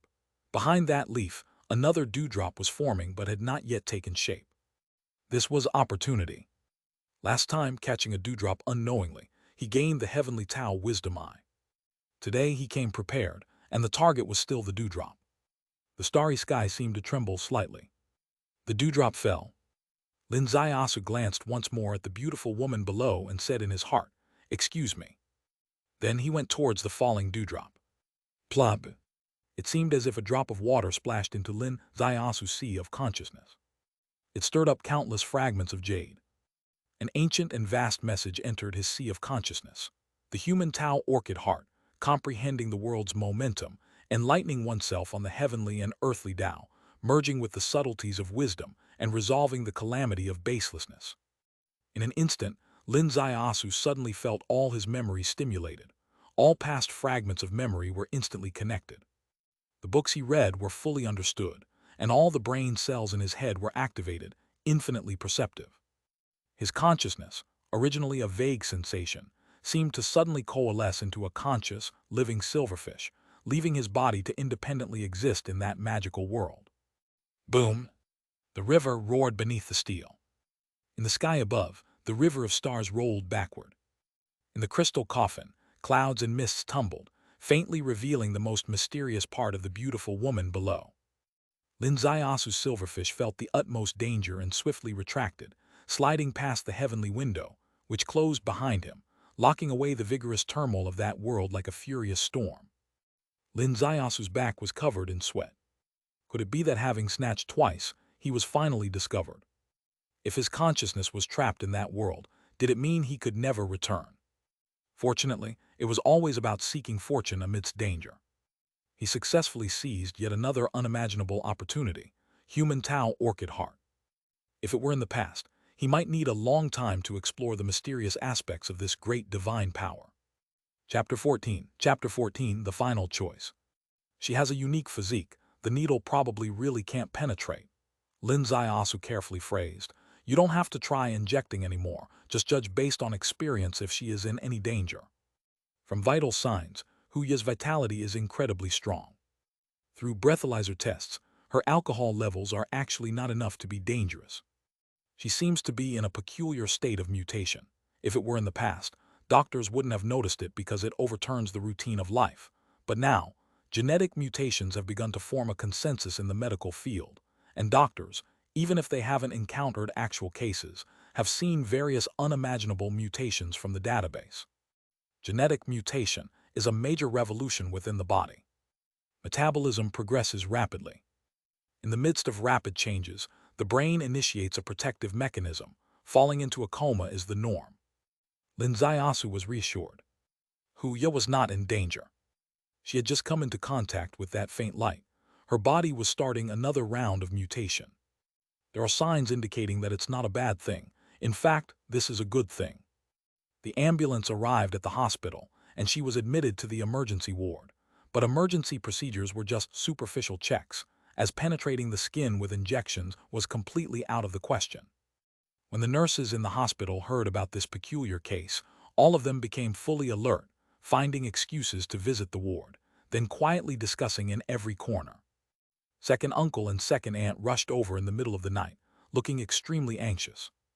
But Lin Zaiasu took second uncle aside and quietly explained the situation to him, clearing the clouds off second uncle's face.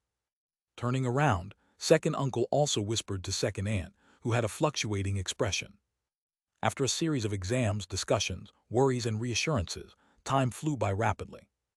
Amid the chaos in the ward, daybreak arrived outside. Lin Zaiasu went outside the hospital to buy them breakfast. When he entered the ward with bags of food, he was startled to see no one on the bed, second uncle standing by the window gazing at the sky, second aunt sitting silently in the corner, and a policewoman in uniform comforting second aunt. That policewoman was Jo Mei. "Where is she?" Lin Zaiasu asked. "Chang Yi came over," Jo Mei said. "Her condition is very special and they've taken her to the provincial office for treatment." Lin Zaiasu was slightly startled. "Little Su, what do you think? Can this be right?" Second aunt got up hastily and ran towards him. Her daughter was sick with a strange illness, and suddenly someone from the Provincial Public Security Bureau took her daughter away for treatment. She didn't know them and really couldn't feel at ease.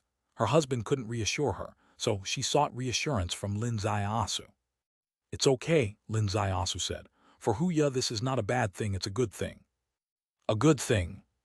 "Yes, second aunt, rest assured when she's better, she'll come back soon." Second uncle turned to face them. "Believe it now. I told you it's a good thing, but this woman just wouldn't believe." "You're a damn Taoist always spouting nonsense, who would believe you?" Second aunt retorted. "But I believe in little Su. Apart from us, only little Su truly cares for her. If little Su says it's fine, then it really is fine." Lin Zaiasu smiled gently. "All right, second uncle and second aunt, after you've eaten, head back home. I'm going to settle the bill at the hospital." Coming out from the hospital's billing department, Lin Zaiasu's heart was filled with turbulence. He connected all the dots. Last night, Huya suddenly fell ill. This condition couldn't be contained in the hospital. Countless nurses spread the word, which reached the Public Security Bureau. The sensitive bureau personnel immediately informed the higher-ups, and Chang Yi got the information. Chang Yi is from Qianlong, and she's almost obsessively enthusiastic about recruiting talent. Huya kicking the genetic people's eggs in the early stages might have already put her under scrutiny.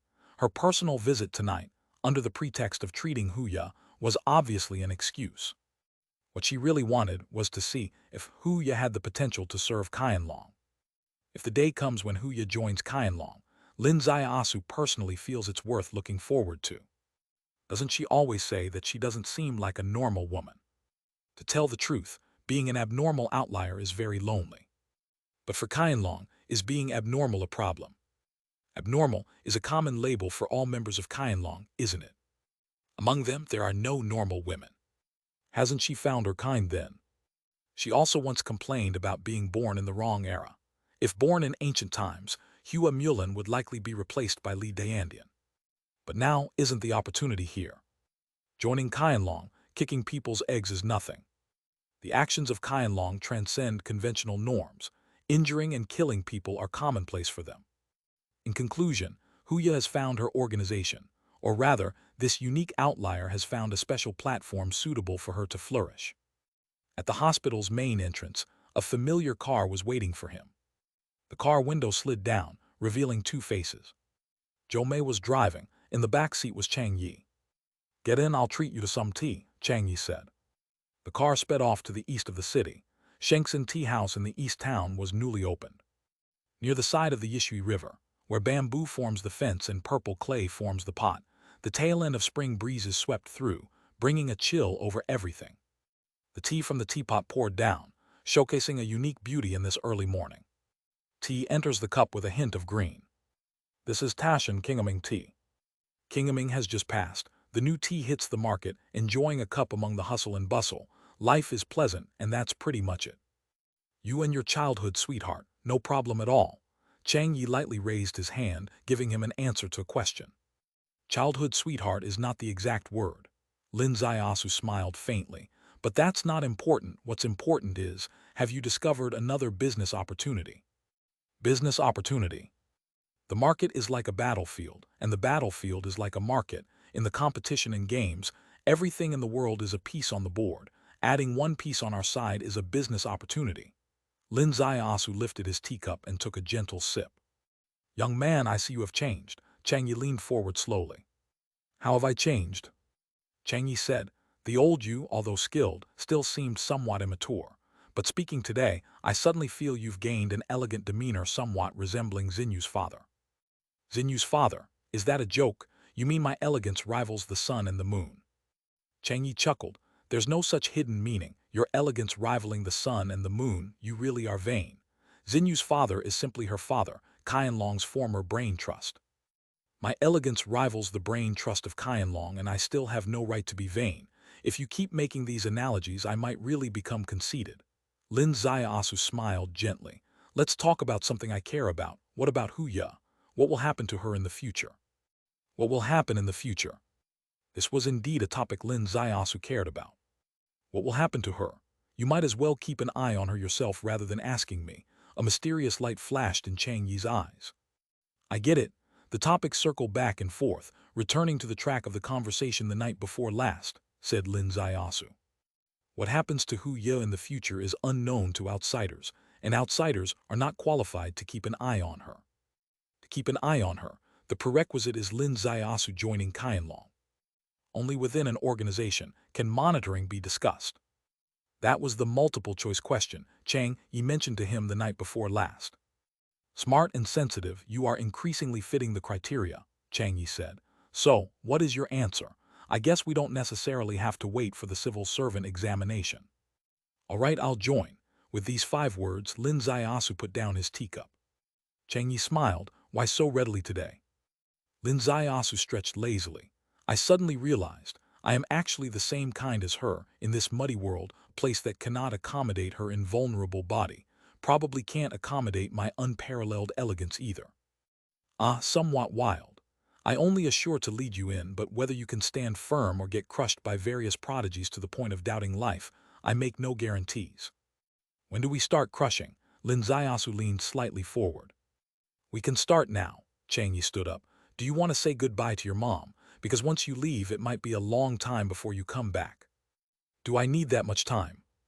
Yes, you won't directly enter the organization. You need to go through a series of training, learn relevant knowledge, and given your learning ability which struggles even with a civil servant exam, it won't be a short time. Lin Zaiasu pulled out his phone and called his mom. Mom, I'm staying in town with a classmate for a few days, so I won't come home. After the exams, we plan to go out and have some fun. There was silence on Mother's side for about 10 seconds. Which classmate? Is it the one that came to our house last time? Hem. His mother suddenly got excited. I'll send you some money. Don't skimp on spending when you're out having fun.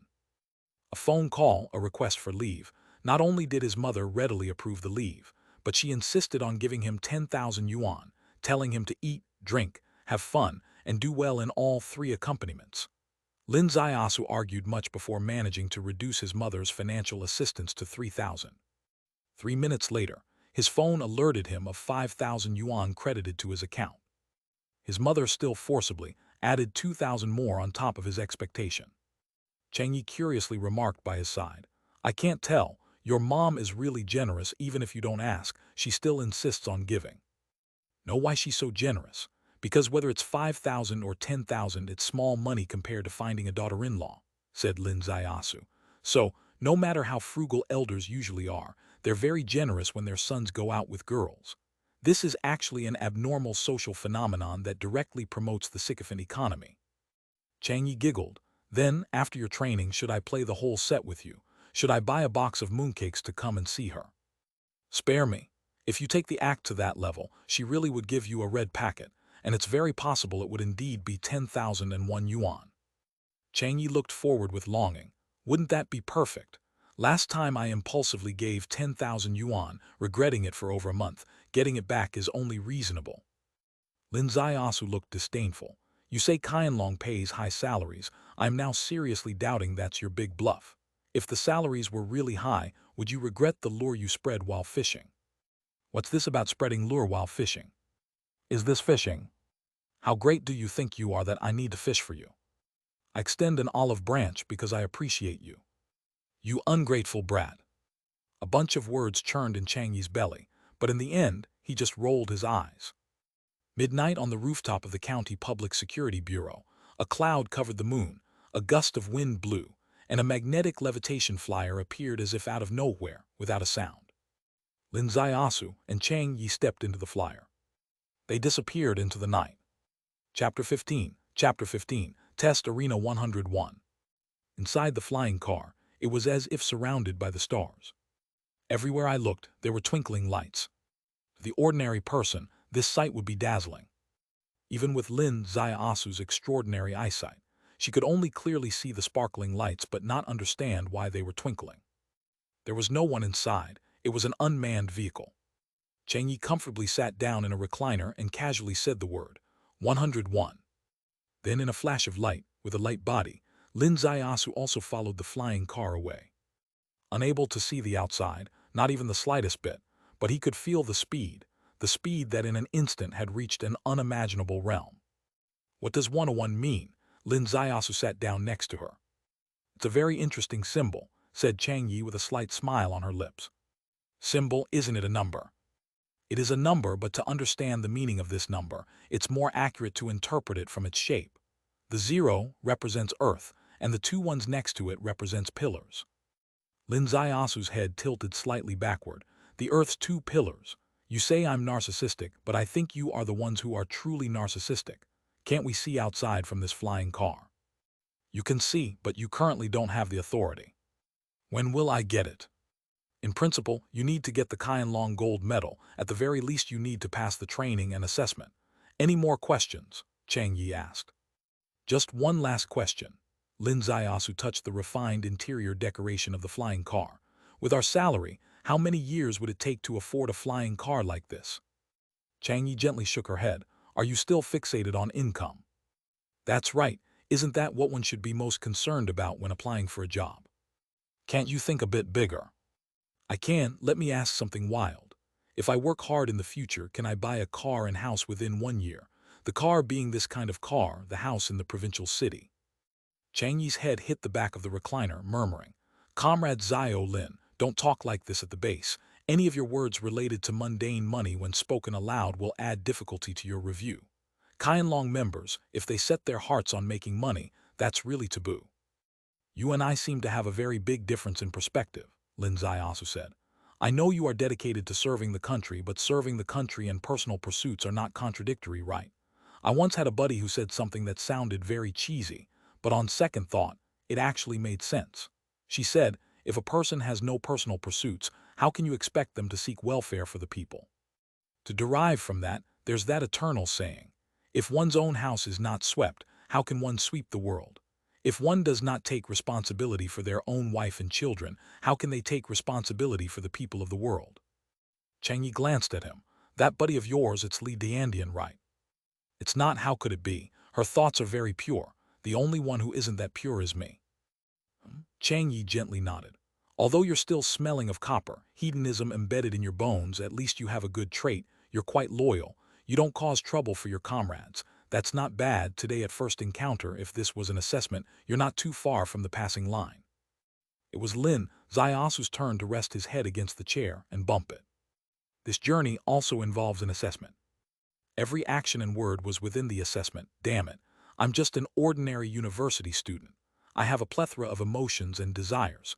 If you use the machine's assessment law on me, I might as well roll up my bedding and go home. About 3 hours passed. The flying car landed. When the door of the flying car opened, Lin Zaiasu was stunned. In front of him was an island, a large one with mountains, waters, jungles, and all sorts of modern buildings, like a resort built with a heavy investment, and behind him, as far as the eye could see, was all seawater. Within his field of vision, there was not a second piece of land. Between the matching colors of the sea and the sky, one did not know where they were. Guess, where do you think you are right now? Chang Yi's voice came along, starting with the sea breeze. Her hair didn't float up, because for one reason she was the poison man, and each strand of her hair was a lethal weapon. Thus, under normal circumstances, her hair was absolutely immaculate. Lin Zaiasu took out his phone. On the phone there was time displayed, but the current location indicated unknown, and the phone signal showed restricted. Chang Yi laughed. You're still hoping to use your phone to check the address here. What were you thinking? Completely isolated. There are satellite signals on the island, it's just that you don't have the permission to access them right now. Luckily, you've already asked for leave from your mother.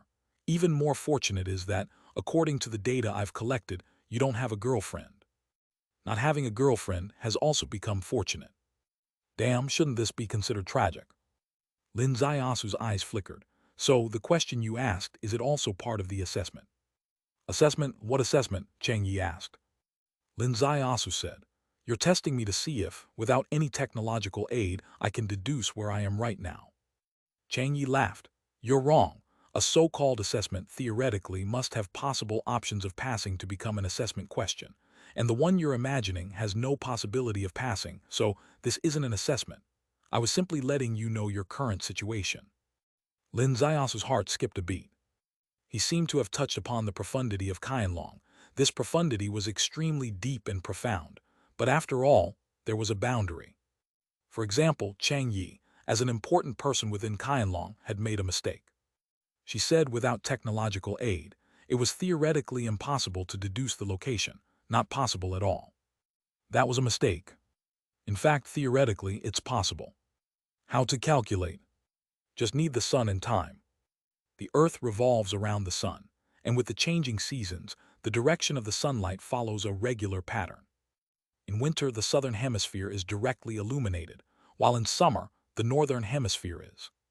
At any given time, every latitude and longitude on Earth receives different sunlight. By implanting this massive database in one's mind, corresponding to the changes in sunlight at various times, you can reverse engineer your location. That's the theory at least. Of course, turning theory into reality is no easy feat. Supercomputers might be able to do the calculations, but the human brain certainly can't. But who can know just how powerful human Tao Orchid Heart is? Lin Zaiasu did not continue to discuss this baffling question with her, taking the card she gave him and proceeding to his own experimental area. The Qianlong experimental area for newcomers is unlike a regular military camp. It is 10,000 times more upscale and luxurious. The rooms are like hotel guest rooms, and they are 5-star suites, with living rooms, bathrooms, toilets, and even kitchens. What Lin Zaiasu didn't expect was that there was even a female host. As soon as he entered, he saw a tall and beautiful woman, comparable to Huya, standing before him, smiling as she told him, Mr. Lin, I am your private assistant, little Luo. Private assistant, what do you do? Lin Zaiasu asked. I cook for you, wash your clothes, answer all your questions. What a good deal training and having a private assistant. Lin Zaiasu sat down. Little Luo, you said you can cook. I can make all 8 great cuisines and 72 local snacks. Can you make Fencheng snowflake rice cakes? Yes. Can you cook some for me? I cannot, little Luo said. You have not yet unlocked the privileges. Darn privileges again. Look, we're all in the same trench now. Isn't it unnecessary to be so strict about privileges? Be a bit flexible. Eating isn't a matter of principle. I cannot, because I am not human. I am a simulation robot. Little Luo blinked her eyes. Lin Zaiasu's eyes widened. His god eyes could perceive the smallest details, but upon first glance, he really didn't realize that the person in front of him was a simulation robot. Only after her reminder and a closer inspection did he truly find out that, indeed, she was a simulation machine, with hair, skin, eyes, lips, teeth all being so. Perfect to the extreme, but too perfect to be real. How can I unlock these privileges? Here is the privilege correspondence chart. You can take a look. Little Luo blinked lightly, and a holographic projection appeared in the room, displaying a clear privilege correspondence table. Her functions were incredibly numerous and powerful, but the privilege correspondence was quite complex. There are 5 major types in the experimental area, or 5 major directions. 1 is combat. 1 is firearms and weaponry. 1 is espionage. 1 is medical. 1 is special operations. No need to be omnipotent. Everyone can choose a direction that suits them. Every experimental area has its own standards, and by passing the assessment, you can unlock assistant privileges. Perhaps the real function of the assistant is to stand as a motivational target by your side, constantly reminding you to pass the assessment. Otherwise, when others have assistants with high-level privileges and yours is pouting next to you, how could you stand it? After checking out all this, Lin Zaiasu was slightly speechless. Even though I have an assistant proficient in the 8 great cuisines by my side, when I'm so hungry that I could cry, do I still have to grab a shabby bowl and go to the cafeteria for food? The assistant conjured a bowl from behind as if by magic and handed it to him. Lin Zaiasu took her bowl and went to the cafeteria. Along the way, he finally saw his fellow inductees. In fact, there were quite a few. Head in the cafeteria, 3 long queues formed, consisting of both men and women, with the common trait being their suntan complexions, clearly the kind that had been weathered by the sun. Unless mistaken, 8 or 9 out of 10 were soldiers, and not just any soldiers but the elite among them, the military kings. The Qianlong selection had 2 forms of entry. The mainstream channel is still selecting military kings from various military districts and the best police officers from the public security system. The side door channel is civilian recruitment. His pretty boy looks amidst a queue of battle-hardened military kings made him an outlier. Similarly conspicuous as an apparent civilian recruit was a lean young man who kept his head down, exuding a bit of shyness. Indeed, in the face of these elite soldiers emerging from the military field, those recruited from society were inherently less confident. Chapter 16, The Natural King of Firearms. However, when this group of people came out of the canteen, facing those who walked past from the outer perimeter, returning to their own rooms, they too stopped in their tracks. These people didn't dine in the canteen but went back to eat the assistant's food, which itself indicated that they had passed the assessment. Passing the assessment means they are Qianlong reserves. As long as their points meet the standard, they would become the real Qianlong gold medal that everyone dreams of. "Hey, brother," Lin Zaiasu patted the shoulder of the young man eating timidly next to him. The young man looked up and gave him a slight smile in response. "What's your name?" "Zhou, and you," said the young man. Lin Zaiasu said, "What's your specialty?" Zhou said, "My coming here might be an accident. I just like to tamper with computer viruses." "Hacker?" "No, the brother who brought me here said that I can't be called a hacker in the future, but should be called Red Hacker." "When did you get here?" "Just now. How about you, little Sue?" "I also just arrived. You must have chosen the espionage tactics area, right?" "Yes, the net control sub-area within the espionage tactics zone. Which area did you choose?" An ordinary question, yet Lin Zaiasu hesitated before answering after a long pause. "Firearms, I guess." After dinner, it was training time. Lin Zaiasu and Zhou parted ways at the entrance of the training area.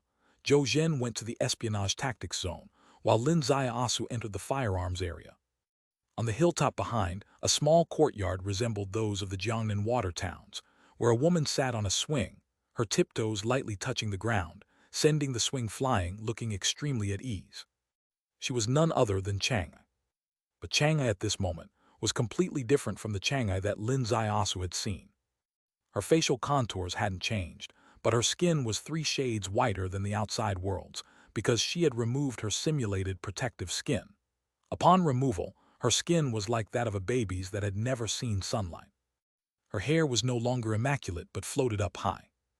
She seemed as if she had shed her shackles, presenting a fairy-like airiness and grace. Across from her, a petite beauty with incredibly agile eyes and a small mouth busy eating grapes. The grapes on the table disappeared at an astonishing rate. In just a moment, as her mouth moved chaotically, the grapes visibly dwindled, thinning out until only one was left. The petite girl spoke up. "Sister Chang'e, can't you really come up with a poison antidote for yourself? I have some clues, but haven't truly succeeded yet. You have to push harder, really. You've already ripened completely. You should make some arrangements for your future, man, otherwise, wouldn't all that boundless charm be wasted?" "Xinyu, oh Xinyu, can't you think about something normal at such a young age?" sighed Chang'e lightly. "I'm always thinking about normal things. I keep wondering, which immortal did I offend to make my reserve points always encounter some mishap when it's close to the threshold of 1,000, knocking it down again?" Cough, Chang'e's face showed a hint of complication. Suddenly, her eyes fixed on a certain direction. Xinyu followed her gaze. In the void in front of them, a projection appeared. It was a handsome man, walking with a swagger toward a test zone which displayed two big letters, Zone B. Zone B, firearms area, Xinyu exclaimed in surprise. Didn't you say the guy you brought back was a criminal investigation genius? Why isn't he entering the fourth sub-area of the espionage tactics zone? Why did he go to the firearms area? This guy is quite bizarre. Sometimes he seems very smart, but at other times he's a bit confused. No worries, he will take a tour inside and soon learn what professional mismatch means. After hitting the south wall, he'll turn back right. Lin Zaiasu entered the firearms area. He swiped a card across the door, and his personal information appeared on the big screen in front of him, along with the basic rules of the firearms area. The firearms area was a broad category, including all types of firearms and equipment. Whether guns or equipment, they were all laid out there for you to use at any time, with the instruction manuals displayed on the side. Lin Zaiasu walked past the shelves in front of him, experiencing a scenery that couldn't be felt in the outside world. Dragon dagger, 7 inches and 8 minutes long, made of tungsten gold, capable of stabbing, slashing, and chopping, and the blade could withstand a weight of 200 pounds. Dragon rope, 18 meters long, capable of bearing a weight of 500 pounds. Hairpin with a range of 50 meters, a war spy weapon. Dragon blade, 3 feet long, specially used in tactical combat. Reverse hood, specially designed for women, concealing hairpin, a war spy weapon. Lin Zaiasu looked at all kinds of equipment, his thoughts completely sidetracked. Damn, what exactly have I got myself into? It's bad enough that teacups, plates, briefcases, and umbrellas can become lethal weapons. Even bras and hair clips can become tools for murder. Aren't they afraid we will all have psychological trauma, with our nerves constantly on edge during romance? Does this place not allow us to enjoy life happily anymore? Lin Zaiasu did not touch the cold weapons. And then it was the conventional firearms. There were all types of firearms available. Submachine guns, machine guns, rocket launchers, all types of weaponry were available, even miniature missiles included. Of course, what they were loaded with was training ammunition. Lin Zaiasu picked up a small handgun, only 8 inches long, about the size of a larger mobile phone. He mused that if he were really out on a mission, he'd likely choose a gun of this size. Then, with the gun in hand, he pushed open a door beside him. On the other side of the door was a huge platform surrounded by walls. But the moment Lin Zaiasu entered, the lights came on, and the platform space magically transformed into a vast wilderness. He knew this wasn't magic. It was modern holographic projection technology. The gun in his hand wasn't real either, similar to a game controller. Essentially, he was playing a game, but this game was highly realistic. If he hit a target in the game, as long as he switched to a real gun, he could hit a target in a real environment as well. Hence, this was training. Targets appeared in front of him, roughly 100 meters away. He's chosen a G2 pistol. Short firearms have strong concealability, but the downside is that accuracy is hard to control. How many shots do you think it'll take for him to hit the target? Chang Yi lightly tapped her toe on the ground. Projected in front of her, the full scene before Lin Zaiasu appeared. Xinyu chuckled. This guy who has buried himself in his studies is already doing well if he can see the target clearly, and you still expect him to hit it. You're wrong there. You can say his physically skills are weak, but never say his eyesight is poor. I bet he can hit the target within 3 shots. Peace you. Lin Zaiasu pulled the trigger, and the first bullet missed the target by at least 10 meters. That's the drawback of a handgun. Because of their short length, it's actually very difficult to control the accuracy.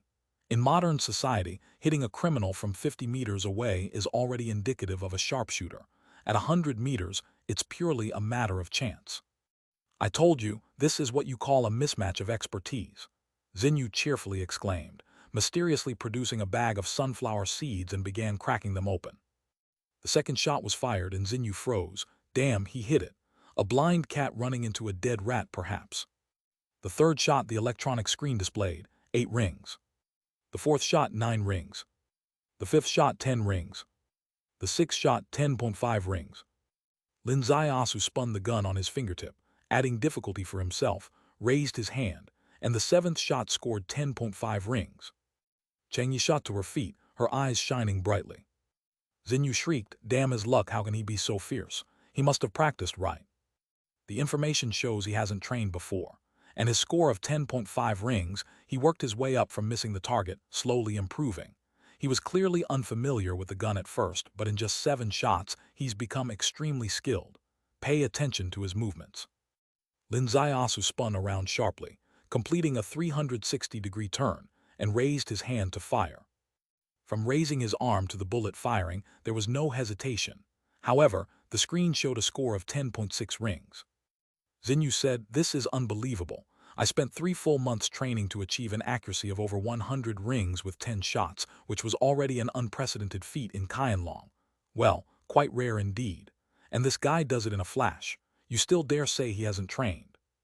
Chang Yi's gaze flickered. Shooting relies on eyesight first, the coordination and stability of hand-eye unity second, and the intuition for correcting parameters third. I have no doubts about his eyesight. His intuition seems exceptional as well. Now it's time to see his stability. If he can keep every shot above 10 rings from now on, he will be the second gun god since '66. Lin Zaiasu fired 10 consecutive shots, each scoring 10.8 rings. After 10 shots, another 10 shots, all scoring 10.9 rings. The highest standard. The next 50 shots were also 10.9 rings. Chang Yi and Xinyu's mouths hung open a bit too wide, startled by his stability. Next, Lin Zaiasu began to show off variety. He spun around, then ran a few steps on the ground, firing his gun in the midst of running, and even suddenly leaned backward while shooting. His movements completely defied the norms of the shooting range. Normally, people wish to maintain a relatively stationary state to preserve good results, fearing that a slight error in positioning might cost them the optimal shooting angle. But Lin Zaiasu, as restless as a monkey, leapt up and down. Yet every time he fired his gun, each shot reliably hit 10.9 rings without fail. Unmatched stability. 100 shots. 200 shots. 300 shots. 500 shots. With a loud bang, the electronic screen displayed a large bloom. A bullet streaked through the screen like flowing light, incredibly dazzling and strikingly shocking. Xinyu and Chang Yi both cried out in unison. He triggered the gun god line. 500 consecutive shots above 10 rings, triggering the gun god line, signifying direct clearance of the fixed target challenge, and marking the birth of the training range's best record. Chapter 17. Chapter 17 Jungle Nightmare, Xinyu's Fate. With a whoosh, a figure burst upward from below, landing in front of Chang Yi. It was Qianlong number 88. Number 88's face was filled with excitement. "The seedling you brought back has actually triggered the gun god line." Not only did he trigger the gun god line, but the 400 shots that followed were all 10.9. Number 88's entire body trembled, exhaling gently. His path might need to change. Perhaps he should take the route of special operations. Originally, everyone's conception of Lin Zaiasu was to follow the spy's path, but right now his trial results made number 88 see another possibility: special operations. "There's a problem with special operations," Chang Yi said. "Though he has an extraordinary intuition with guns, his physical condition is a weak point. Placed in a dangerous battlefield, he would be in great danger." "Physical qualities can be transformed," number 88 said. "Shall I have a talk with him right now?" Genetic transformation is a serious matter. Modern genetic technology still has major flaws. Unless absolutely necessary, it's better to let nature take its course. Chang Yi said, "Let's wait and see how far a true genius of gunmanship can go in a complex environment, relying solely on his firearm." She flicked her finger gently, touching a button on the coffee table.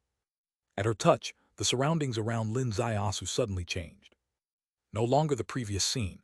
He was now entirely in the middle of a dark jungle. The words appeared out of thin air: "Jungle Nightmare." The wind blew, cold to the bone. The sound was hair-raising, and in an instant Lin Zaiasu felt as though he were in a real jungle. Enemies were all around him. His hands suddenly lifted, one shot fired. The head of a figure in camouflage who had just turned behind a tree was hit, blood splattered. Although he knew this was all holographic projection, at that moment he still felt his stomach tighten. There was a noise behind him. Lin Zaiasu turned and slid behind the tree he was just at. Another shot, another one down. The jungle in front of him violently rustled. A third shot. The enemy didn't even have a chance to show his face before he was taken out. Sh. Sequential shots, 3 different directions, 3 blossoms of blood. Gunshots rang out. branches and leaves flying in the jungle, incredibly real. With each shot Lin Zaiasu fired from his hand, he took down an enemy. The jungle's exceedingly complex terrain, the various covers, seemed non-existent to him. And he himself, in the very moment an enemy raised their weapon, could always accurately pinpoint where the enemy was, and his evasion techniques were flawless, choosing the most rational option every time, as though even if time stopped and everyone held a meeting to analyze it, his choice would still be optimal. Number 88's eyes were completely bright now. Chang Yi exhaled quietly. This jungle nightmare has perfectly replicated the actual 4.12 invasion. If the one at the core of the encirclement at that time wasn't no 1362 but him, he would have spared our comrade from sacrificing himself for his country. Instead, it would be an epic annihilation of the enemy. Her voice fell, and the jungle nightmare ended. This jungle nightmare, rooted in real events, perfectly replicated the scene of that day. The enemy special forces invading, Qianlong number 1362 sacrificing himself for his country. Qianlong integrated this scenario into the system to train their special operations personnel. No trial candidate, aside from official members, had ever successfully passed. But him, not only did he pass, he single-handedly annihilated the entire invading force, 77 in total. Number 88 said, "I see what you mean. He doesn't need to undergo genetic transformation. Even with his current physical capabilities, combined with his entrancing marksmanship and reaction speed, he is essentially a qualified special operations member. Even if we directly conduct the assessment now and grant him an official gold medal, he would be deserving." Number 1362 was an official Qianlong gold medal holder. He died in that invasion. But if he swapped places with number 1362, he successfully annihilated the invading force. What did that say about his combat abilities if he had already reached the standard of an official Qianlong gold medal holder? How absurd and unimaginable was that? Xinyu looked back and forth from one to the other, unable to hold back any longer. Hey, is it really that easy to become an official gold medal holder? You two reviewers seem to have reached a consensus. Did you even consider my feelings, unable to turn official for 8 months? Go, who cares about your feelings? Number 88 glanced at her. Damn it, Xinyu leaped high in dismay. Number 88 calmly looked at her. According to the Qianlong regulations, Article 172, Clause 3, insulting a superior officer will result in a 10-point deduction. Xinyu, your current assessment points are only 852. I mean, I work day and night always thinking about sharing Qianlong's concerns. I didn't curse anyone, really didn't. Help, Sister Chang. Xinyu was beside Chang Yi, full of flattery. Chang Yi shook her head slightly. Given the context of what just happened, number 88's punishment was by the book. It can't be changed now. Be more mindful in the future. Xinyu turned on the spot, but before a word came out, number 88 was watching her. She fought for several rounds with her emotions, swallowing the explosive words back down. That kid isn't my superior, right? It doesn't bother anyone if I take him on, right? I'm just expressing my opinion. What's so great about blasting a regular invading force in the jungle? If he's got what it takes, let him come at me. Her finger flicked, touching a watch on her wrist, entering the system. Number 88 and Chang Yi exchanged glances, simultaneously smiling. This was indeed a rather good plan. Lin Zaiasu was good at gun battles, wasn't he? Hadn't he just annihilated an entire invading force? But in the end, what he annihilated was just an ordinary army. Time for a change of opponent. Someone like who? Xinyu. Xinyu is a genetic person with extremely peculiar genes and astonishing combat abilities, especially in complex terrains. This sassy girl was brimming with resistance, representing herself and competing against this newly emerged prodigy in marksmanship on a complex and simulative battlefield, just to see if he could survive a true genetic master's hunt armed with nothing but his gun. Xinyu had already passed the trials. She wasn't an official Qianlong gold medal yet. Not because of her skills, she was, in fact, indistinguishable from the official gold medal holders in terms of combat prowess. The system contained a record of all her skills, marking her at her best. By connecting to the system, she could summon her own digital avatar to face Lin Zaiasu in a head-to-head clash. The jungle and the system remained. But the enemy was gone. Suddenly, Lin Zaiasu felt a jolt of surprise, enemy ahead. His gun swiftly rose, a shot fired. The moment the gun was fired, the enemy was right there, but in the blink of an eye it had moved behind him. A faint shadow glided through the air. This wasn't an ordinary enemy, it was an invisible one. And its speed was incredibly fast, definitely non-human. Lin Ziyasu's gun swept up from beneath his rib, another shot fired. The figure behind him skimmed close to the ground, fast as lightning. Lin Ziyasu's waist twisted sharply, another shot fired. This bullet, targeted not directly at the head of the invisible foe but at his projected path, would meet him should he not alter his course. This shot, Qianlong number 88's heart skipped a beat.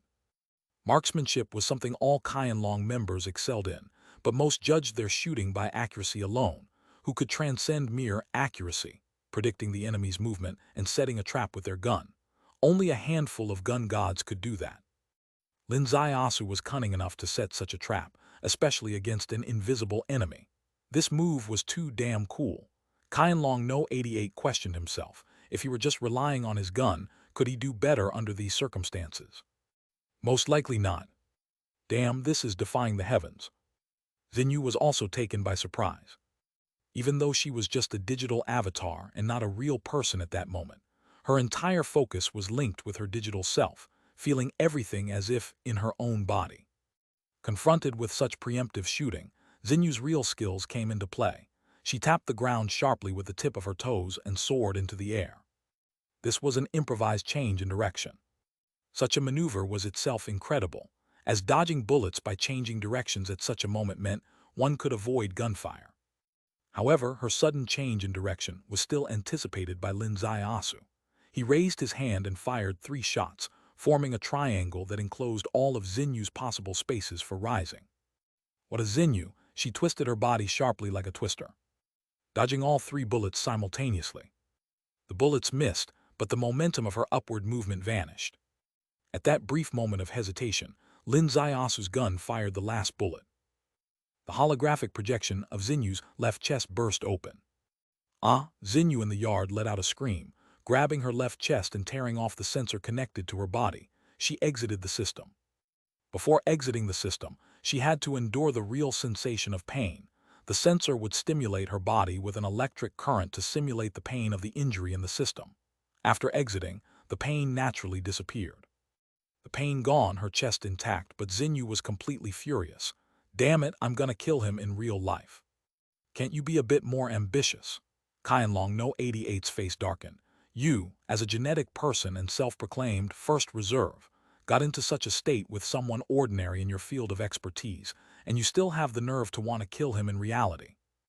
Xinyu's face clouded over, her chest heaving rapidly, yet she held back her footsteps from storming down the mountain. Qianlong number 88's gaze shifted to Chang Yi. This new member has passed the firearms track. Shall we offer him the reserve slot now? No rush. His journey has just begun. Let's not constrain his path too early, Chang Yi responded leisurely. I will continue to monitor him and see which track he chooses next. All right, I'm off. Qianlong number 88 moved and left the yard. Chang Yi's gaze turned toward Xinyu. Xinyu was still fuming. Chang Yi smiled.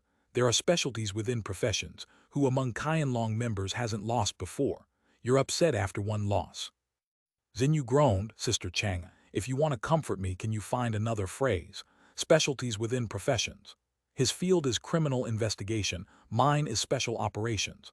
I lost precisely in my field of expertise, not his. I've already mentioned, don't define his path too early. For all we know, special operations could be his path, Chang Yi murmured tranquilly. Xinyu's eyes brightened slightly. Do you mean to say one day I might carry out special ops missions with him? Chang Yi smiled faintly, looking forward to it. Look forward to what? That bastard dared to explode my chest. What are my breasts for? They're for my future son's sustenance. He's smashing my breasts. He's smashing my son's sustenance. Can I forgive him? I must hang him up and beat him first. He thinks he can team up with me without letting out this breath. No way. With that, her figure rose, and she vanished from sight. Chapter 18. Chapter 18. What use are you to me? Chang Yi's gaze fell upon the coffee table, where there had just been a little bottle, her latest research creation, S13, which was now missing. Someone grumpy had taken it away. On the training ground, Lin Ziyasu maintained a very arrogant pose for about 10 seconds. This pose was the final shot that explosively took out Xinyu. Did he think this pose was pretty good and flashy? Nonsense. His waist had just twisted. This body really couldn't keep up with his reflex speed and the standards of his eyesight. Heavenly Tao Wisdom Eye, insights into the smallest detail, no matter how complex the environment, he could see through everything at a glance. Human Tao Orchid Heart, analyzation and integration, were comparable to the most complex computer. These two aspects were why his special combat directly penetrated through everything. However, this body was way too poor. Couldn't keep up with the reflex speed at all. The recent fierce interaction had resulted in a twisted waist, which was somewhat embarrassing. Hopefully no one saw it. Lin Zaiasu left the firearms area and returned to his room. Assistant Little Luo came running over, expressing his concern with warmth. "Sir, what's wrong?" "My waist is twisted. Do you have any methods for treating injuries?" Lin Zaiasu lay down on the sofa. Little Luo smiled brightly. "I can use electrotherapy and acupuncture. It only takes 10 seconds to restore you back to normal. This is the medicinal skill of our Daxia ancestors." "That's great, treat me then." Little Luo said, "Sorry sir, you have not unlocked this permission yet." Lin Zaiasu glared at her. "So, what you can do as an assistant right now is to talk beside your injured boss and do nothing." "I can sing a song to ease your pain," Little Luo said. "Go ahead, sing. What use do I have for you?" As the sun set, Lin Zaiasu experienced his first night since entering 101. After dinner, he held his waist and strolled by the small lake, where he encountered Zhou Zhen. Zhou Zhen looked at him surprised. "Little Su, have you unlocked your assistant's ultimate function?" "What ultimate function?" Zhou Zhen blinked and said, "She's a simulated human. You know what the ultimate function is." "Damn." Lin Zaiasu got it. "But I'm innocent. My assistant adheres to principles very strongly. She could have done acupuncture and electrotherapy but did nothing instead, and you think I activated her ultimate function. Was I supporting my waist because I feel weak?" "You're still a red hacker, huh? Not afraid of turning yourself into a yellow hacker with all these frivolous thoughts?" Considering that getting injured during training isn't something honorable, Lin Zaiasu didn't mention it any further. The two simply chatted for a bit and then went back to rest. Luckily, his waist pain had gradually eased by the next morning. Lin Zaiasu did a set of warm-ups and then went to the firearms area again. This time, he targeted various vehicles. Vehicles also belong to equipment, and they are the profound kind.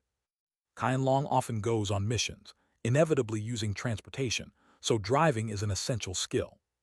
Lin Zaiasu didn't have a driver's license, and he hadn't even known how to drive before. Not many college graduates can't drive, but unfortunately, he was one of them. "Why?" Lin Zaiasu glanced at his family's brick house, looked at the vegetables his mom planted, and figured he probably couldn't afford a car in the short term, so he gave up on learning how to drive. But now, isn't this an opportunity? Can't drive in real life, but can in the game, not just driving but also flying. Yes, Qianlong's training system is too powerful. You get into any car, everything outside completely changes. The car doesn't actually move, but once you get in, various scenes are simulated outside. What's the most awesome part? Every control you make, you get a genuine visual, tactile, sensory experience. Passing a bump, the car jolts. Speeding on an incline, you feel a sense of weightlessness. If the car flips, even doing several 360 degrees in the air, the car under your butt actually flips too. That's to say, sitting in the cockpit, there's no difference from you driving on various complicated roads. Lin Zaiasu's learning ability was incredibly strong. In just half an hour, he was driving like an old driver. An hour later, entering a highway with numerous other cars. Suddenly, from one of the cars, a window opened, revealing a dark muzzle pointed at him. Lin Zaiasu was slightly taken aback. He slammed on the brakes. The car in front sped past, and the muzzle quickly turned.